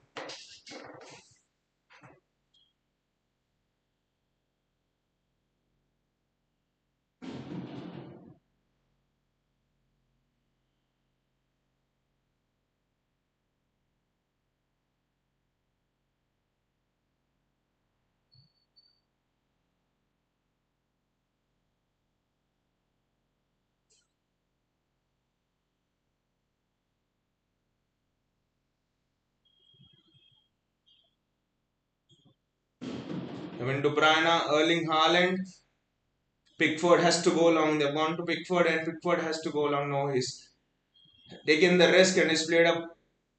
He's tried to pass it and Bernardo Silva latches onto it double quick. And Bernardo Silva loses the ball, which is, and Akanji does extremely well. Kanji does extremely well to disposes the man and get numbers back for City. But it was an interesting ball from Pickford.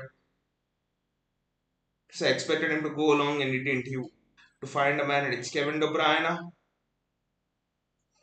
Everton are trying to play 1-2s and if they succeed, they break the City press. That's the fear always. And if they don't, we break on them. So it's a double-edged sword.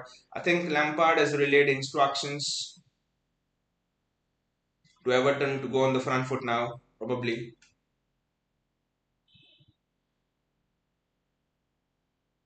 That's a good second ball, but well done by John Stones. Manuel Akanji, very well done, Manuel. Akanji doesn't seem to get a tackle wrong. I don't know what the referee is telling here. It's not a foul. It's seriously not a foul.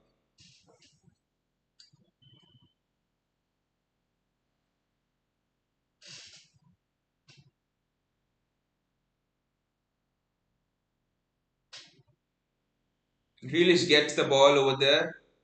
Fairly won by Jack Grealish. Jack Grealish is down. Might not be a bad idea to just bring on Phil Foden or Julian Alvarez place of Jack Grealish. I know we would relinquish a bit of control, but then we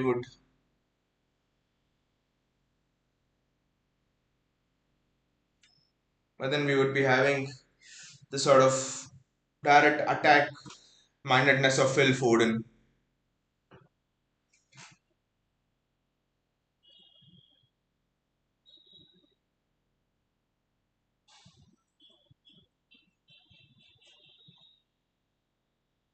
Vincent Kompany in there, looking at the match. He's in the City VIP area and actually thought it would be nice if Burnley knock out United and it would be City Burnley in the EFL Cup match. Vincent Kompany coming back to the Etihad and for the Carabao Cup tie that would have been good, but it wasn't the case. Erling Haaland almost got in front of Godfrey over there. Haaland gingerly ran and got in front of Godfrey.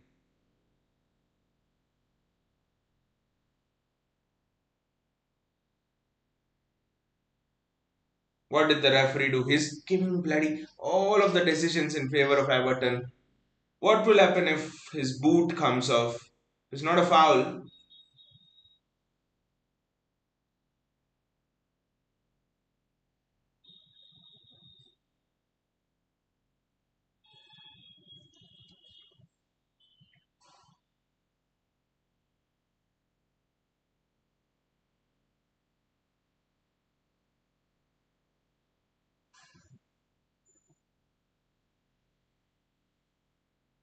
It's a City free kick. We need to get another goal. We need to get another goal, guys. Come on. 1-0 is. It's not that we can't defend 1-0, but it's just so nervy. New Year's Eve, and most the last thing you'd want is a nervy match.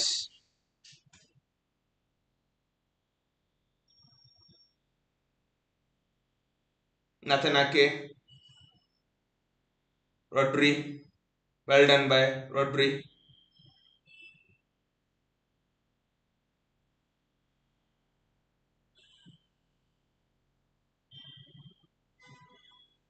Onana will get a card for sure, I think, here.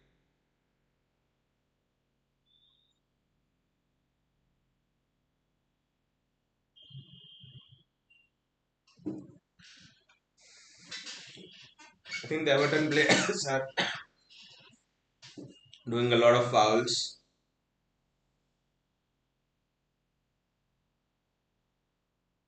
That's a clear foul on Rodri. I don't know why Onana went down. That's a clear foul. No attempt to play the ball. The attempt was there just to get the man.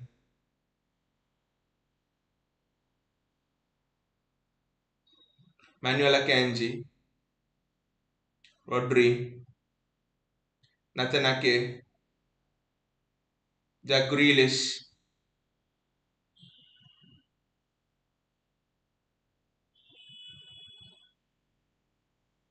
Kevin De Bruyne, Rico Lewis just couldn't get the ball in his stride.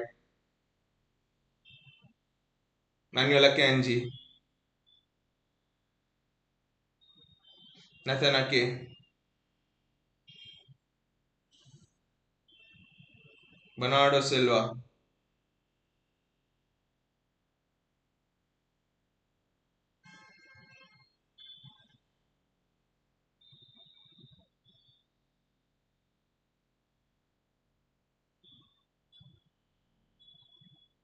Oh, Rodri.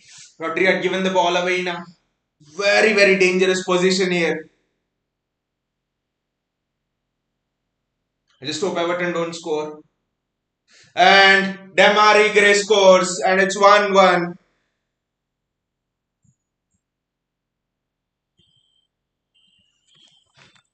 This is what we did not want to happen, and this is what happened.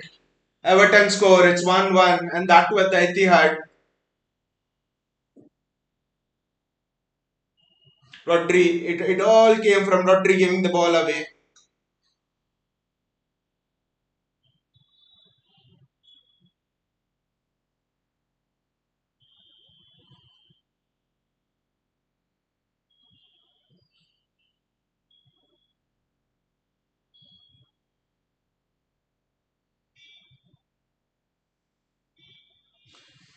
And I mean, someone had to go on Damari Gray, going hard on Damari Gray, but I wouldn't blame the defense here. I would say Rodri. I would actually say Rodri was to blame for giving the ball away in that position. We were on the attack, and now it will be the dodged Everton defense slipping back again.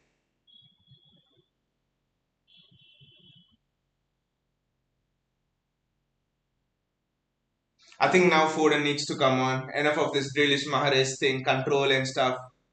Enough of all of this. Nathan Ake, Jack Grealish, Manuel Akanji,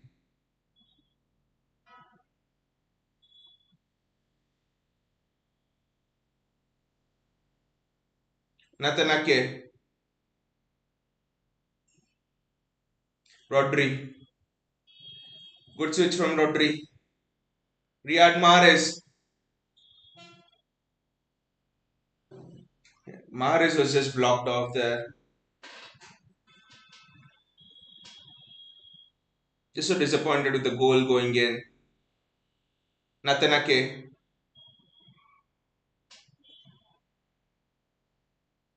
Everton are just counter-attacking again.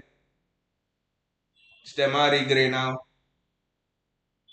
on the right hand side this time, and Rico Lewis does well. City do well there. It's a 3v3 chance, and Kevin De Bruyne has to. Oh, he didn't play in Haaland. He had the chance there to bloody play in Haaland.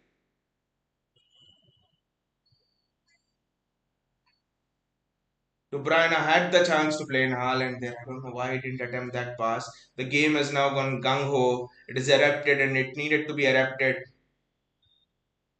A one goal lead is actually nothing.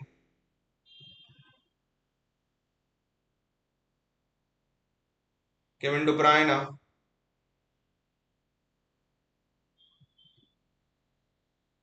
Rico Lewis, Manuel Akanji.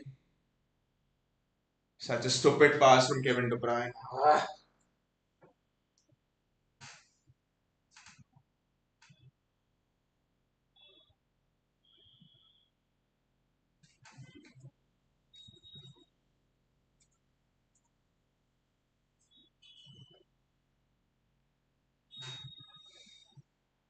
We can't afford to lose this match with Arsenal 5 points ahead. Neil Mope is coming on.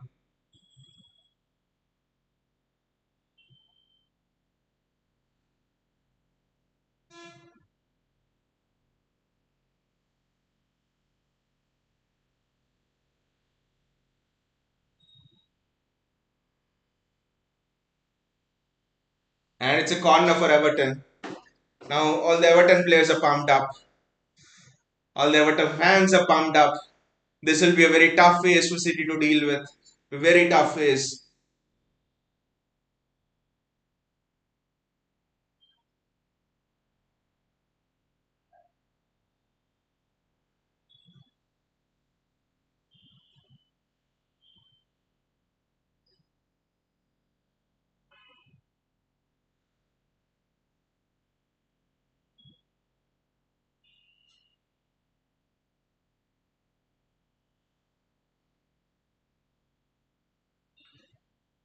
Prasad says, अरे नहीं भाई मार देगी city गोल कोई tension नहीं Everton नहीं मारे तो अच्छा and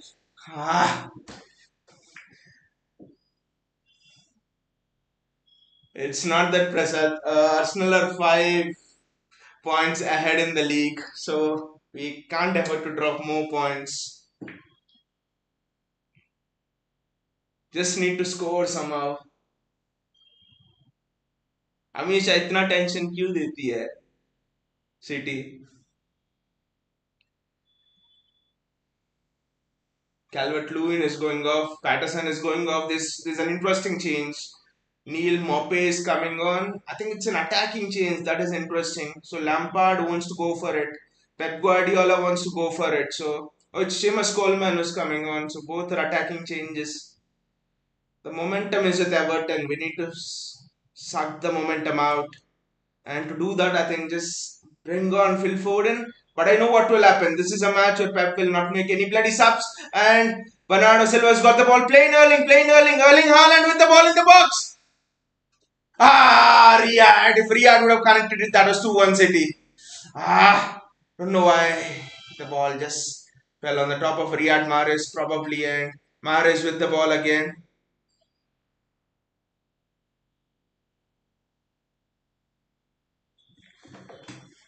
It's Rodri actually, and Everton get a throw in. But that goal was a freak of a goal from Demare Gray. Haaland does extremely well over there. I think the touch from Pickford takes it above the head of Riyad Mahrez. We need to push on here. Prasad says Foden को क्यों नहीं खिला रहा?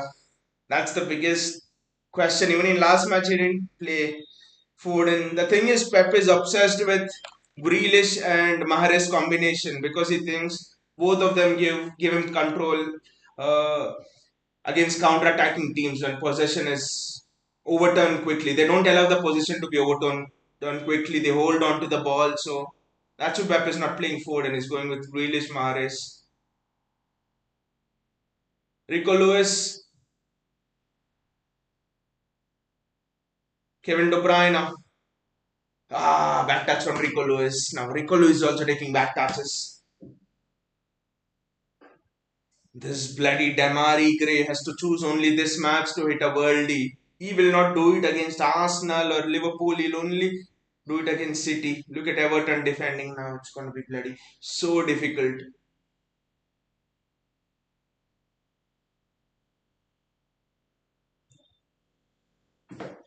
It's offside and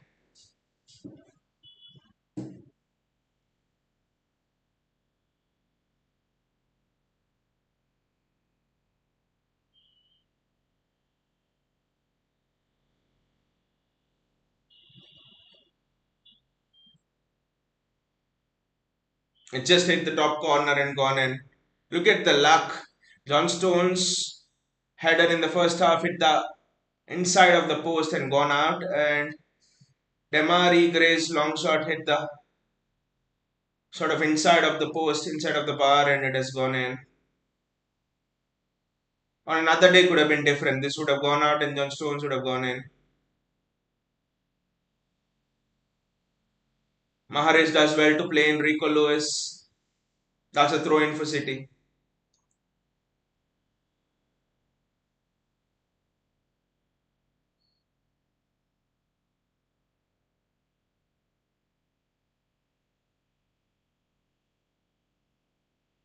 Nanyola Kanji with the ball. Kevin De Bruyne. Okay. This Jack Grealish. But Grealish hits the Everton player and it's a City throw.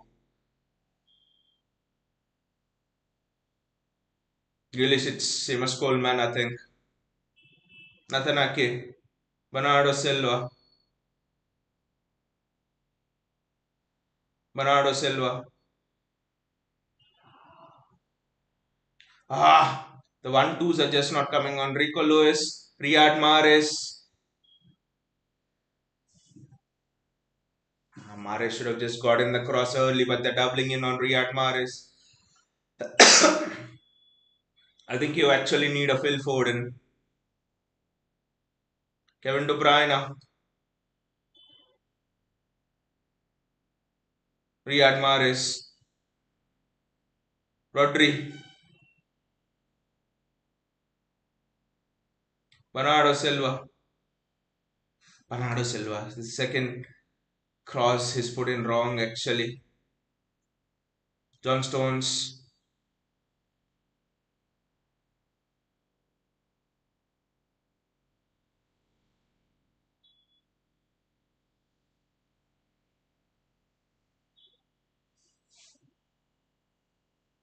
Demari Gray comes out with the ball. It's another Everton counter attack. Bloody hell. And Everton spray it around well. City get the ball back. Kevin De Bruyne with the ball here. Does he have a chance to play in Erling Haaland?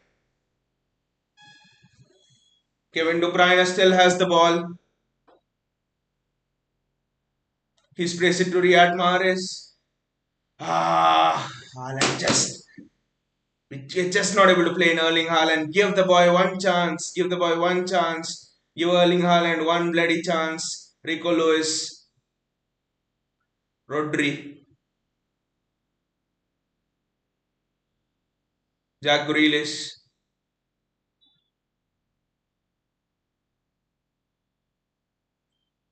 And Pickford collects it.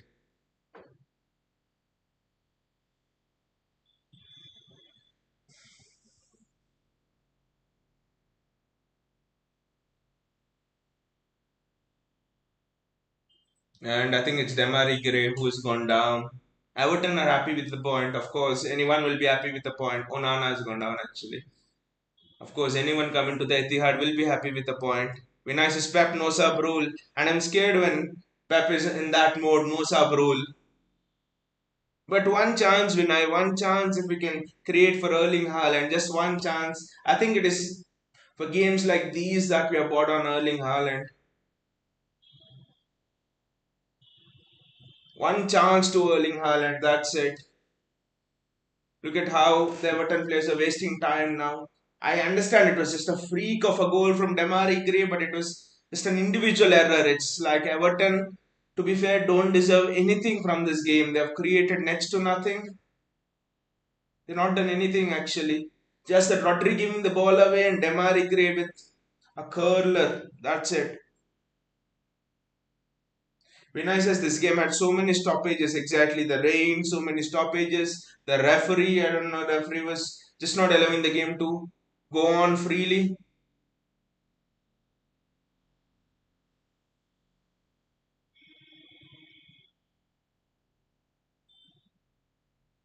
And it seems as if these Everton players have just come for a point.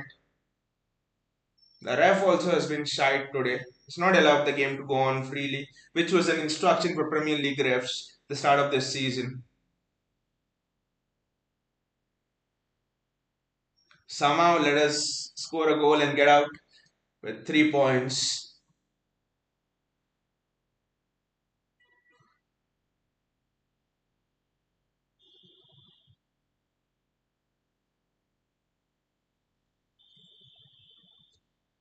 Look at how much time they're wasting and the referee is not telling anything. I will be fuming if the referee doesn't add on 10 minutes at least at the end of 90 here. The assistant referee himself took 10 minutes to get ready. Pep, just bring on Julian Alvarez and Phil Foden. Now Davis is also coming on. Tom Davis.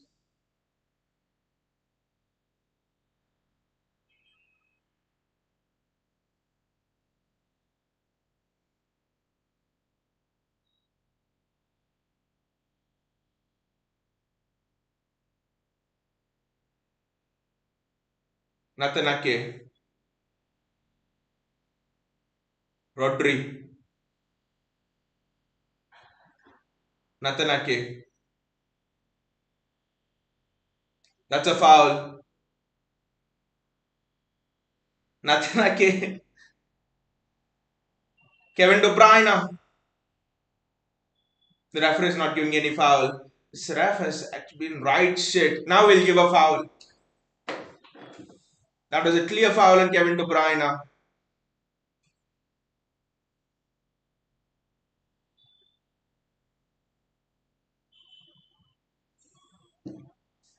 One chance. Can't we create one chance for Erling Haaland in the next 12 minutes at least?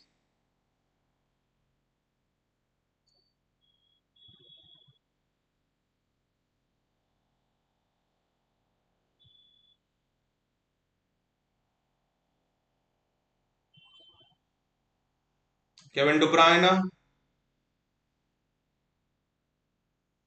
That's a foul in favor of City. The match is just almost about to go out of hand here. All the Everton players, look at the bloody time they're wasting. Like in the World Cup, you have to count all the stoppages and then add bloody 15 minutes at the end. Then these players will know. He has committed a foul on Erling Haaland and the Everton player himself stays down.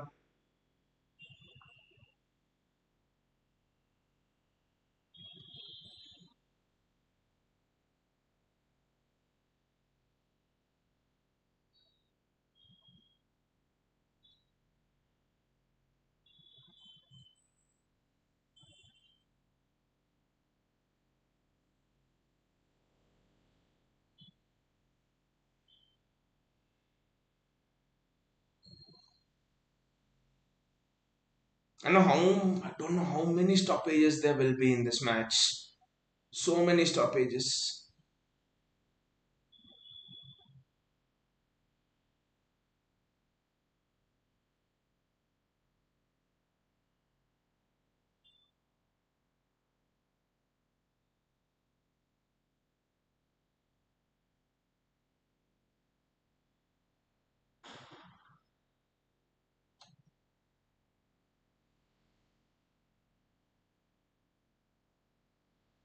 Get on with the bloody game.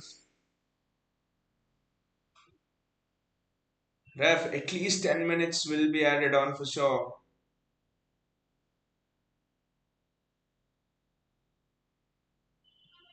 I think even the ref doesn't want City to get it. go home with full points. Even he's supporting this stoppages.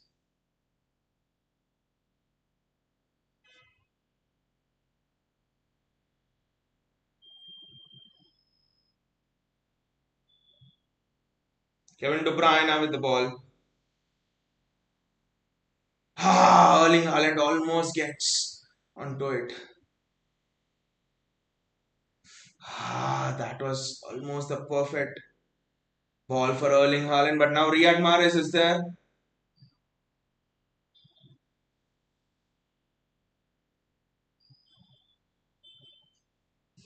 The ball just doesn't go in. What the hell? Pickford in God mode again. I remember he was in God mode against Liverpool. But this somehow had to go in.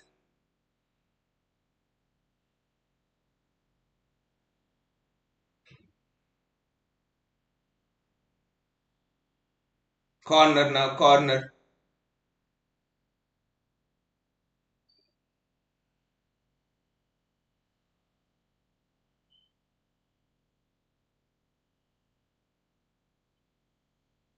Phil Foden is getting ready. Thankfully, Pep is not following the no sub rule today.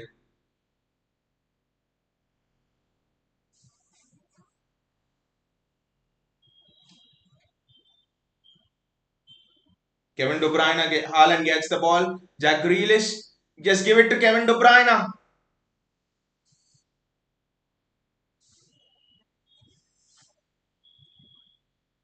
And it's Everton's ball. The ref is not going to give us anything today. Phil Foden's coming on, is dressed up. He's all set to come on. The only thing about this sub is it's Pep taking too long to make this sub.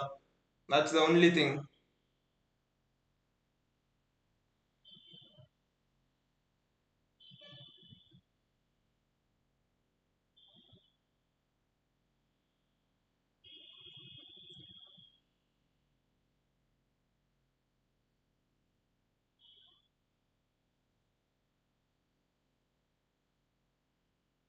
Nanyola Kanji does well.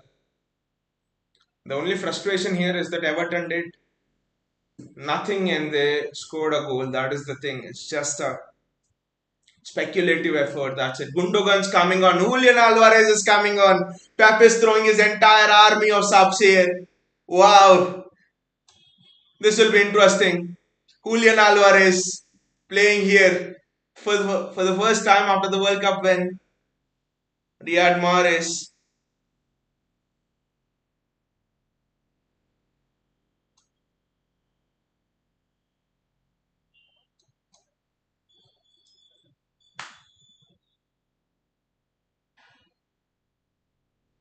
Rodri. He was the one responsible for giving that away. Bernardo Silva.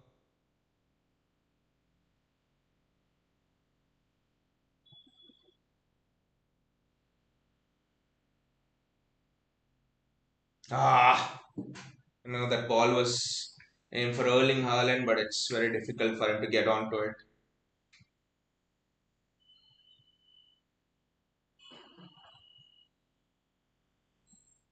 Pickford is taking so much time on every goal kick.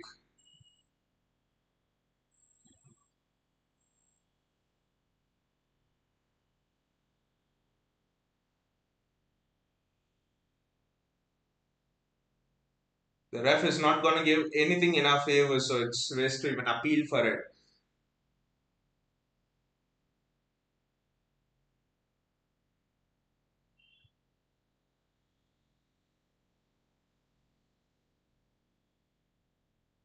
Jack Grealish.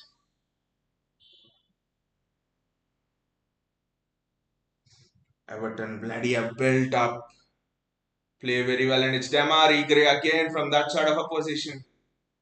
And Edison does well this time to catch it, and Eddie just release the ball fast. Jack Grealish. It's a foul. We are just running out of time here.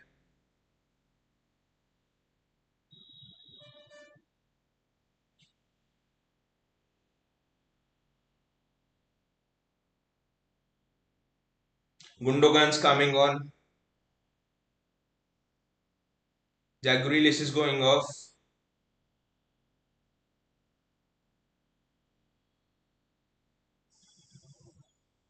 Bernardo Silva. Luis Grealish and Silva was removed of Grealish. So we'll go to a back three and is bringing on Gundogan, Foden and Alvarez. Attacking changes from Pep. Another 10 minutes if we assume 5 more minutes of added time, the minimum.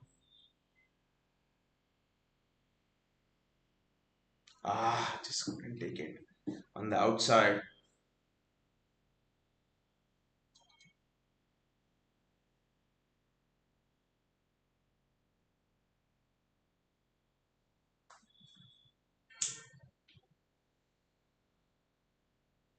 Natanake with the ball.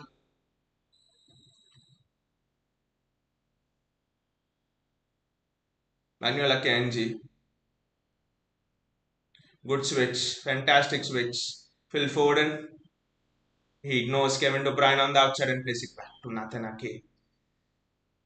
Rodri.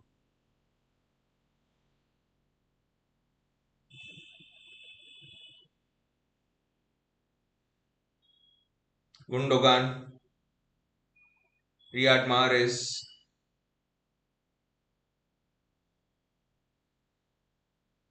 Natanake. Phil Foden. Natanake.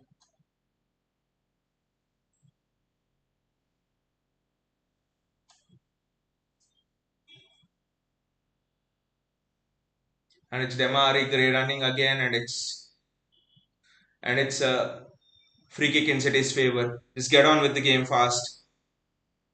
Sorry, I don't know that one. Rodri there, coming out with the ball.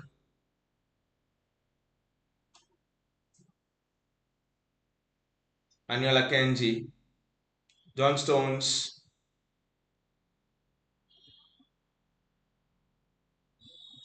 Rodri, Phil Foden.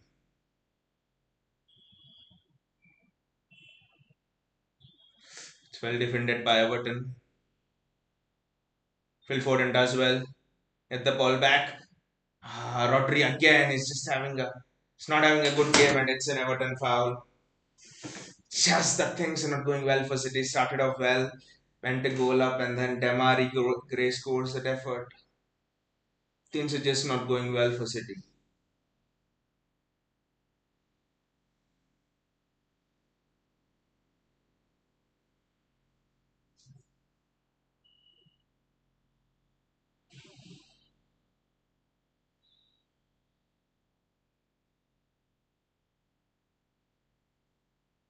Godfrey is down, and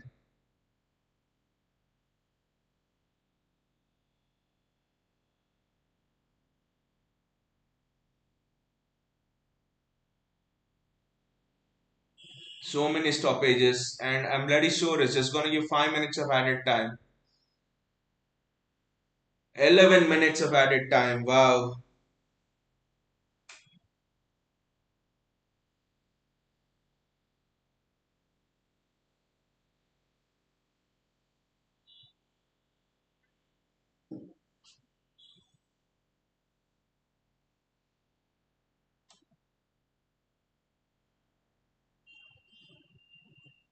Vishal says, how do you think City played? We played well, but there are so many stoppages. Sometimes games like these happen.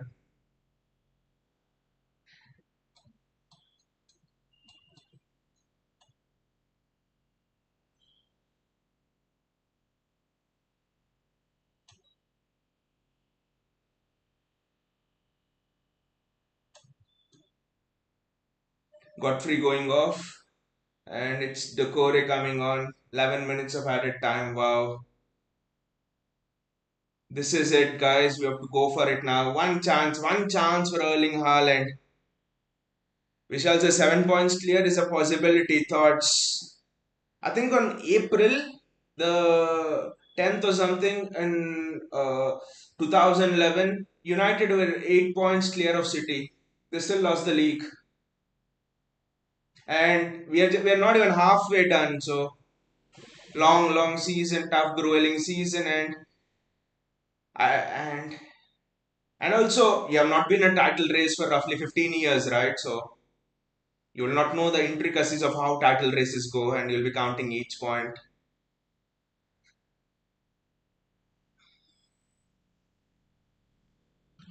Shall says that's a decade ago. Okay, things have changed, but you have not won a title, right? So that's fine.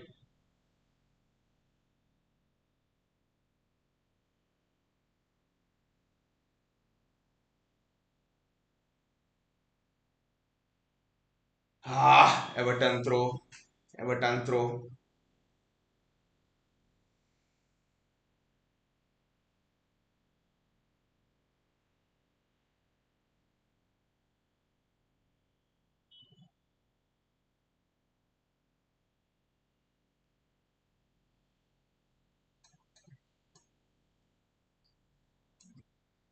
Vishal says, cheers, man. Hope Arsenal win.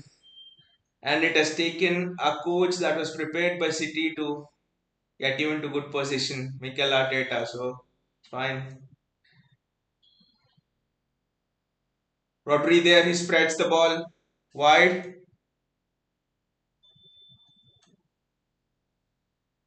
I don't understand why Joao Cancelo has not yet come on. So, because in the wide positions, he'll offer you a lot, but just 8 more minutes remaining. That's a good spread of play.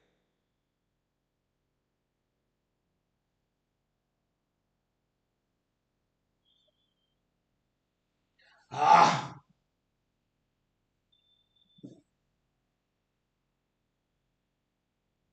Vishal says it started with Arsenal players to get City to start winning at the start of the decade. But they were not the main man. Edabar was not the main man. Nasri was not the main man, not the stalwart who's talked about here. Okay, he played well, but Gabriel is your fundamental source to the way you play. It's a City throw.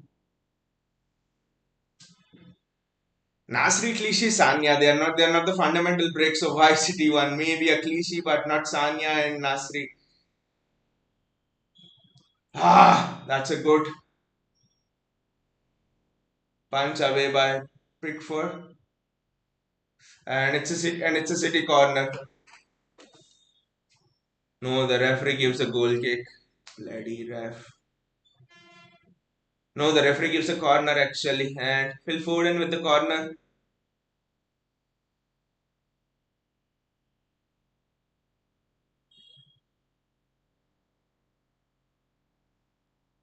Riyad Mahrez rescues it.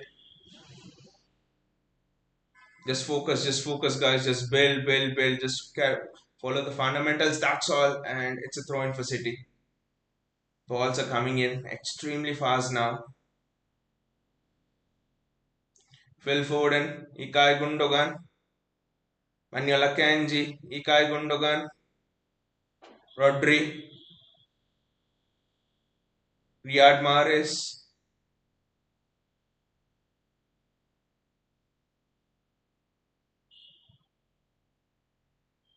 Gundogan tried to curl it in. John Stones, Kevin De Bruyne are there. He's the furthest back. 6 more minutes to go. Phil Foden, Kevin De Bruyne, Rodri. It's a corner.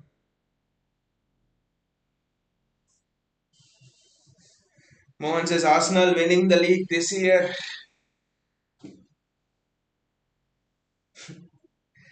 I like the spirit of Arsenal fans. That was a topo, but the referee is shit. I like the spirit of Arsenal fans even before half the season is done. They only have Europa. It's fine, but I like the spirit of Arsenal fans who talk about title races even before half the season is done.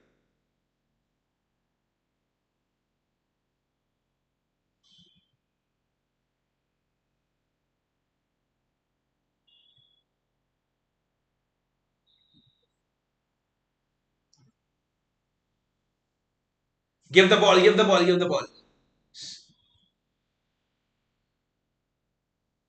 4 more minutes to, actually 5 more minutes to go. One chance for Erling Haaland. Can't we create one chance for Erling Haaland? Nathan Ake, Phil Foden, Manuel Akanji.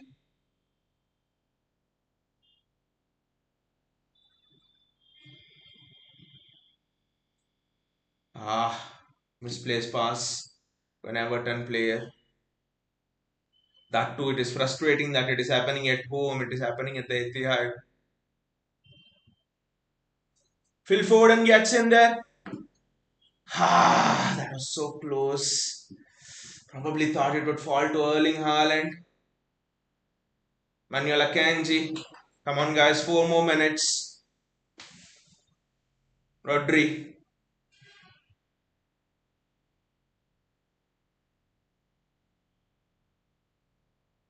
Kevin De Bruyne. Nothing's going for us.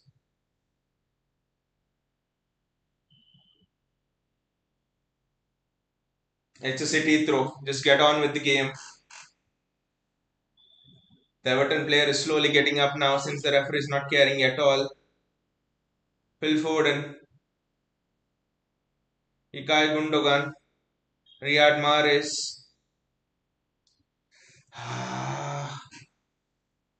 De Bruyne had slipped over there.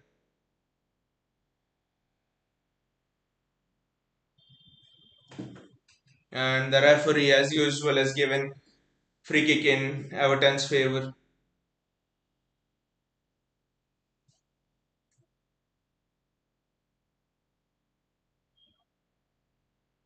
That's a shoulder challenge, and that's nothing more than that.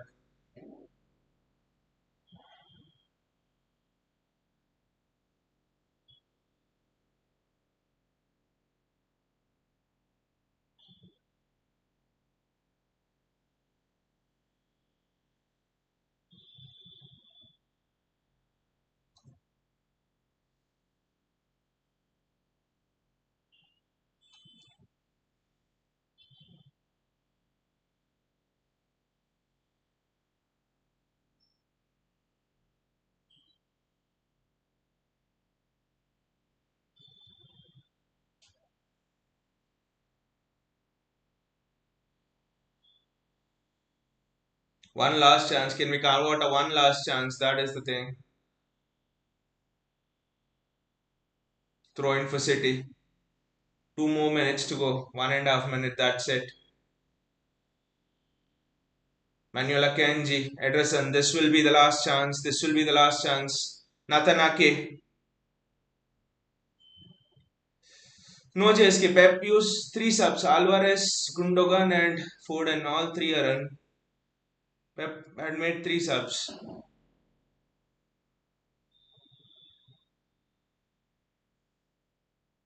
It's just that the game had so many stoppages and the referee was shit.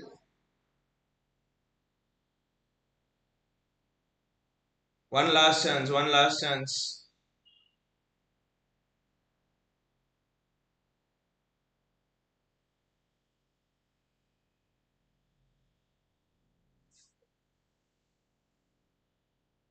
It's a City corner. It's a City corner. I think this is it. This is it, I think. Corner for City. Well, Foden swing it in.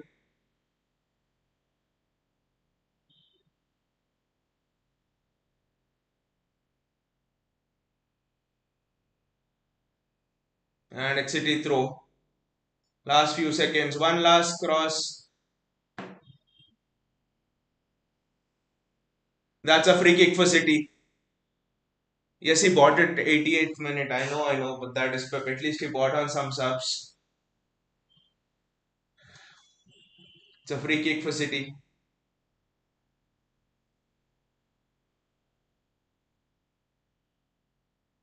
I think this is the last chance. This is the last chance.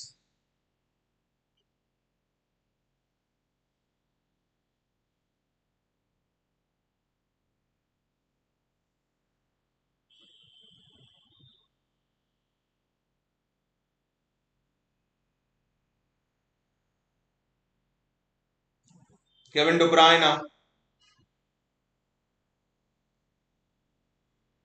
It's a City corner now. This has to be the last kick of the game.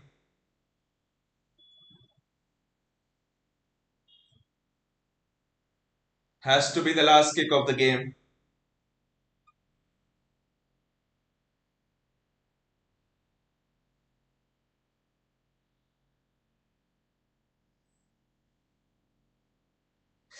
That was a chance for John Stones and the match ends. JSK says, let's focus on UCL and other cups. That is fine. That is fine. Doesn't matter. Matches like these happen. We're not even halfway through the season. We know that we can come back from matches like these. If Arsenal win, potentially they go just 7 points clear. That's it. John Stones had a chance at the end, but then that's fine. These things actually happen. We have come back in title races from much farther behind, so these are not new to us. I remember, guys, 2018-19 season, we were 7-8 points behind Liverpool that season, January the 2nd, where 20-21 games were played almost. Now it's just 15, 6 more games less. So, and then we went on a run and we got 98 points and we won the title. So, I think today's game was there were a lot of stop starts. The game there was never any rhythm, and it took a freak of a goal from Demari Gray to do it. We could have on another day just won it 1-0 and would have just gone back taking all the 3 points. Four titles in last 5 years, so we know what to do. We know how title races are won. So there's no need to panic at all. There's no need to panic at all. We can still go on and win this league. I believe that we can still go on and win this league. So doesn't matter the point gap. Even if City were 10, 12 points behind at this point behind Arsenal, and it's not even Liverpool, it's Arsenal. So an Arsenal who haven't been in title race since 15, 20 years, 15 years at least. So it's fine. It's fine. We'll do it. So I mean, nothing much to take away from the game. Pep got his selection right. Subs were maybe a bit late, but haven't created enough chances. I think that the game was sort of like that. If John Stones had taken his thing, actually, if John Stones had taken his chance, 2-0, end of first half, it would have been a very different game. But let us actually see how it goes and just enjoy the new year, guys. And again, I think there's a match on. I think we don't have a match till 6th against Chelsea. I think so. A bit of break in the schedule. I think I don't know, but let us see, guys, how it goes and enjoy the new year. And results like these come, we can go on and win the title. I'm sure. Actually, the fight we have actually shown in the last 10 15 sort of minutes to get the win. A lot of stoppages, no fluidity today. It was raining. You sort of knew it was that kind of a game, and every team will go through phases like these in a season. It's just that Arsenal have not gone through this cycle. If you see the previous seasons, no team has just gone from starting to finish just winning. There are these cycles inside a season. You win some, you go through a little bit of a blip, and then how you recover from it decides how you win the title. So Arsenal have still not gone through that cycle. So we are sort of going through that cycle. Brentford, Everton now dropping a few points. Liverpool, we have dropped a few points. So we'll get out of this cycle soon. So that's the only thing. Anyway, guys, take care and see you all. Wish you all a happy new year and take care, guys. When I says Pep's mastermind, exactly Pep's mastermind. He's just trying out new tactics and is keeping Walker and Cancelo fresh. JSK says, and this Balfrod keeps starting Mahrez and Grealish, who are potentially the worst duo of all time. Pep's mastermind and Bottling. but I do think that Pep has a plan running on. He's planned the season on. And I think he realizes it's just a cycle of blip we are going through. That's all. And I don't know, whenever see Destiny has played with our club, it has always shown us the right way. It could be not getting Berbatov back then, or a lot of things actually. Not getting Harry Maguire, not getting Fred, Gundogan scoring those winners against Aston Villa, Sergio Aguero doing it, and putting a dagger through United hearts in that way. So Destiny has a very good way of offering the best to this club, and probably you could say if things don't go well for us in the league, this could be our year for the Champions League. Would you take a Champions League at this point? Probably yes. 4 titles in 5 years. Last 5 years, a Champions League now. I would pretty well take it. Maybe or the even a league title this year if it means we win the Champions League. That's not a guarantee again. Like Liverpool, they ended up with absolutely nothing last year, even though they had a stellar campaign. So still very early days. It's still 15, 16 games gone. That's not even halfway through. So and we have to play Arsenal twice as well. So let us see how things go. Vinay says Chelsea, United, Spurs, Arsenal. See the fixtures. Bring in Leo. Yeah, Chelsea, United, Spurs, Arsenal. Yeah, but once we get into the rhythm, I just think that we can go on and defeat everyone. And this season will be unlike any other season. World Cup, the fatigue. I think it will just catch up with teams at one point or the other. So I think see this season differently from other seasons. So and we must remember, City have a lot of players. City had a lot of players, 16 at the World Cup. So a lot of our players have played a lot of minutes. Not excuses, but this season, unlike the other seasons, is different. So and once the Champions League starts, that grind will be different. So this season will be different. I do not know what happens this season. So it's hard to predict, but what I will say is again I keep on getting back to those cycles thing. Every team has to go through a blip. Liverpool went through last season before coming strong in the second half. In all of the seasons you see, in all of the title winning seasons of all of the teams in the Premier League, every team has gone through those blips. And Arsenal have not gone through that cycle. That's the nature of how the game is. You have to go through that cycle.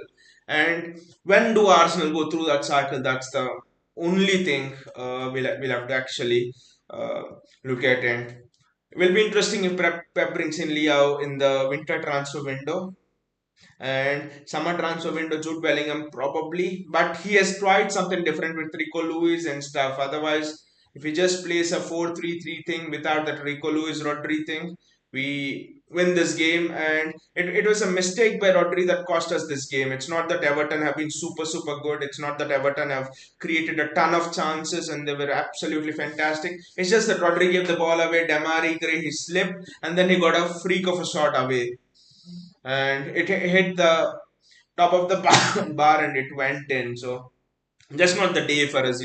Sometimes you do everything right and things don't go well for us. Brentford game, I understand we did something wrong. Liverpool game can shallow error, an individual mistake. So sometimes then things don't go well for you. So that's actually fine. It doesn't matter. You have to just take it on the chin actually and go on. Even if Arsenal go win the next game and go 7 points clear, it's fine. Even if Arsenal were 10, 12 points ahead, I was always sure that City will make a comeback, that City will mount a comeback. This team just doesn't know how to give up. Aston Villa, 75th minute, 2-0 down, 15 minutes to go, and we hit three goals down. So this club does not know how to give until the last moment. So we might or might not win the title, but what I can guarantee is we will go on till the end. We will give in everything for the title, and still if we don't win it, fair enough. That's fine. We go on next year, but so now it's not about are Arsenal going to win the title? Is this team going to win the title? Now it's all about giving in your best in every game, and then whatever happens, happens. I think that is the only thing in our hands. Instead of caring about how many points Arsenal have dropped, how many points Arsenal are behind, those things amateurs do. Amateurish teams who haven't won titles in decades, like your Uniteds, like your Arsenals, that is how they compare with the other team. But we are City, this decade we have won so many titles, seven, seven titles, 4 titles in the last 5 years, 6 titles overall in the decade. So we don't see who's how many points clear. We just go next game, next game, next game. How can I give my best in the next game? That's always our mentality. If it's not our year in the Premier League, that's fine. We regroup and come next year. But one thing I'm sure that we'll put in all of the effort and we'll go hard in all the tournaments in the four tournaments: Carabao, FA, FA Cup, Champions League, and Premier League. So Just take care, guys, and enjoy the new year. Don't care about this draw and all. We four titles in last 5 years. So as fans, we're now experienced to know what this team can do, for how many points deficit this team can come back through. We came back from bloody 8.9 point deficit against Liverpool in February of 2018-19 season. What is this Arsenal team in front of us? When we could come back against one of the Premier League's best teams in 2018-19, Salah, Mane, Firmino at their absolute best, one of the best front threes. So so I actually think that we can do it against any other team if we can come back against that team. We come back against that Liverpool team when we were knocked out by a simple VAR decision in that 2018-19 Champions League quarter final, if you remember. If we can do it in those circumstances, then why can't we do it now? So it's absolutely fine. Enjoy the new year, guys, and see you all again.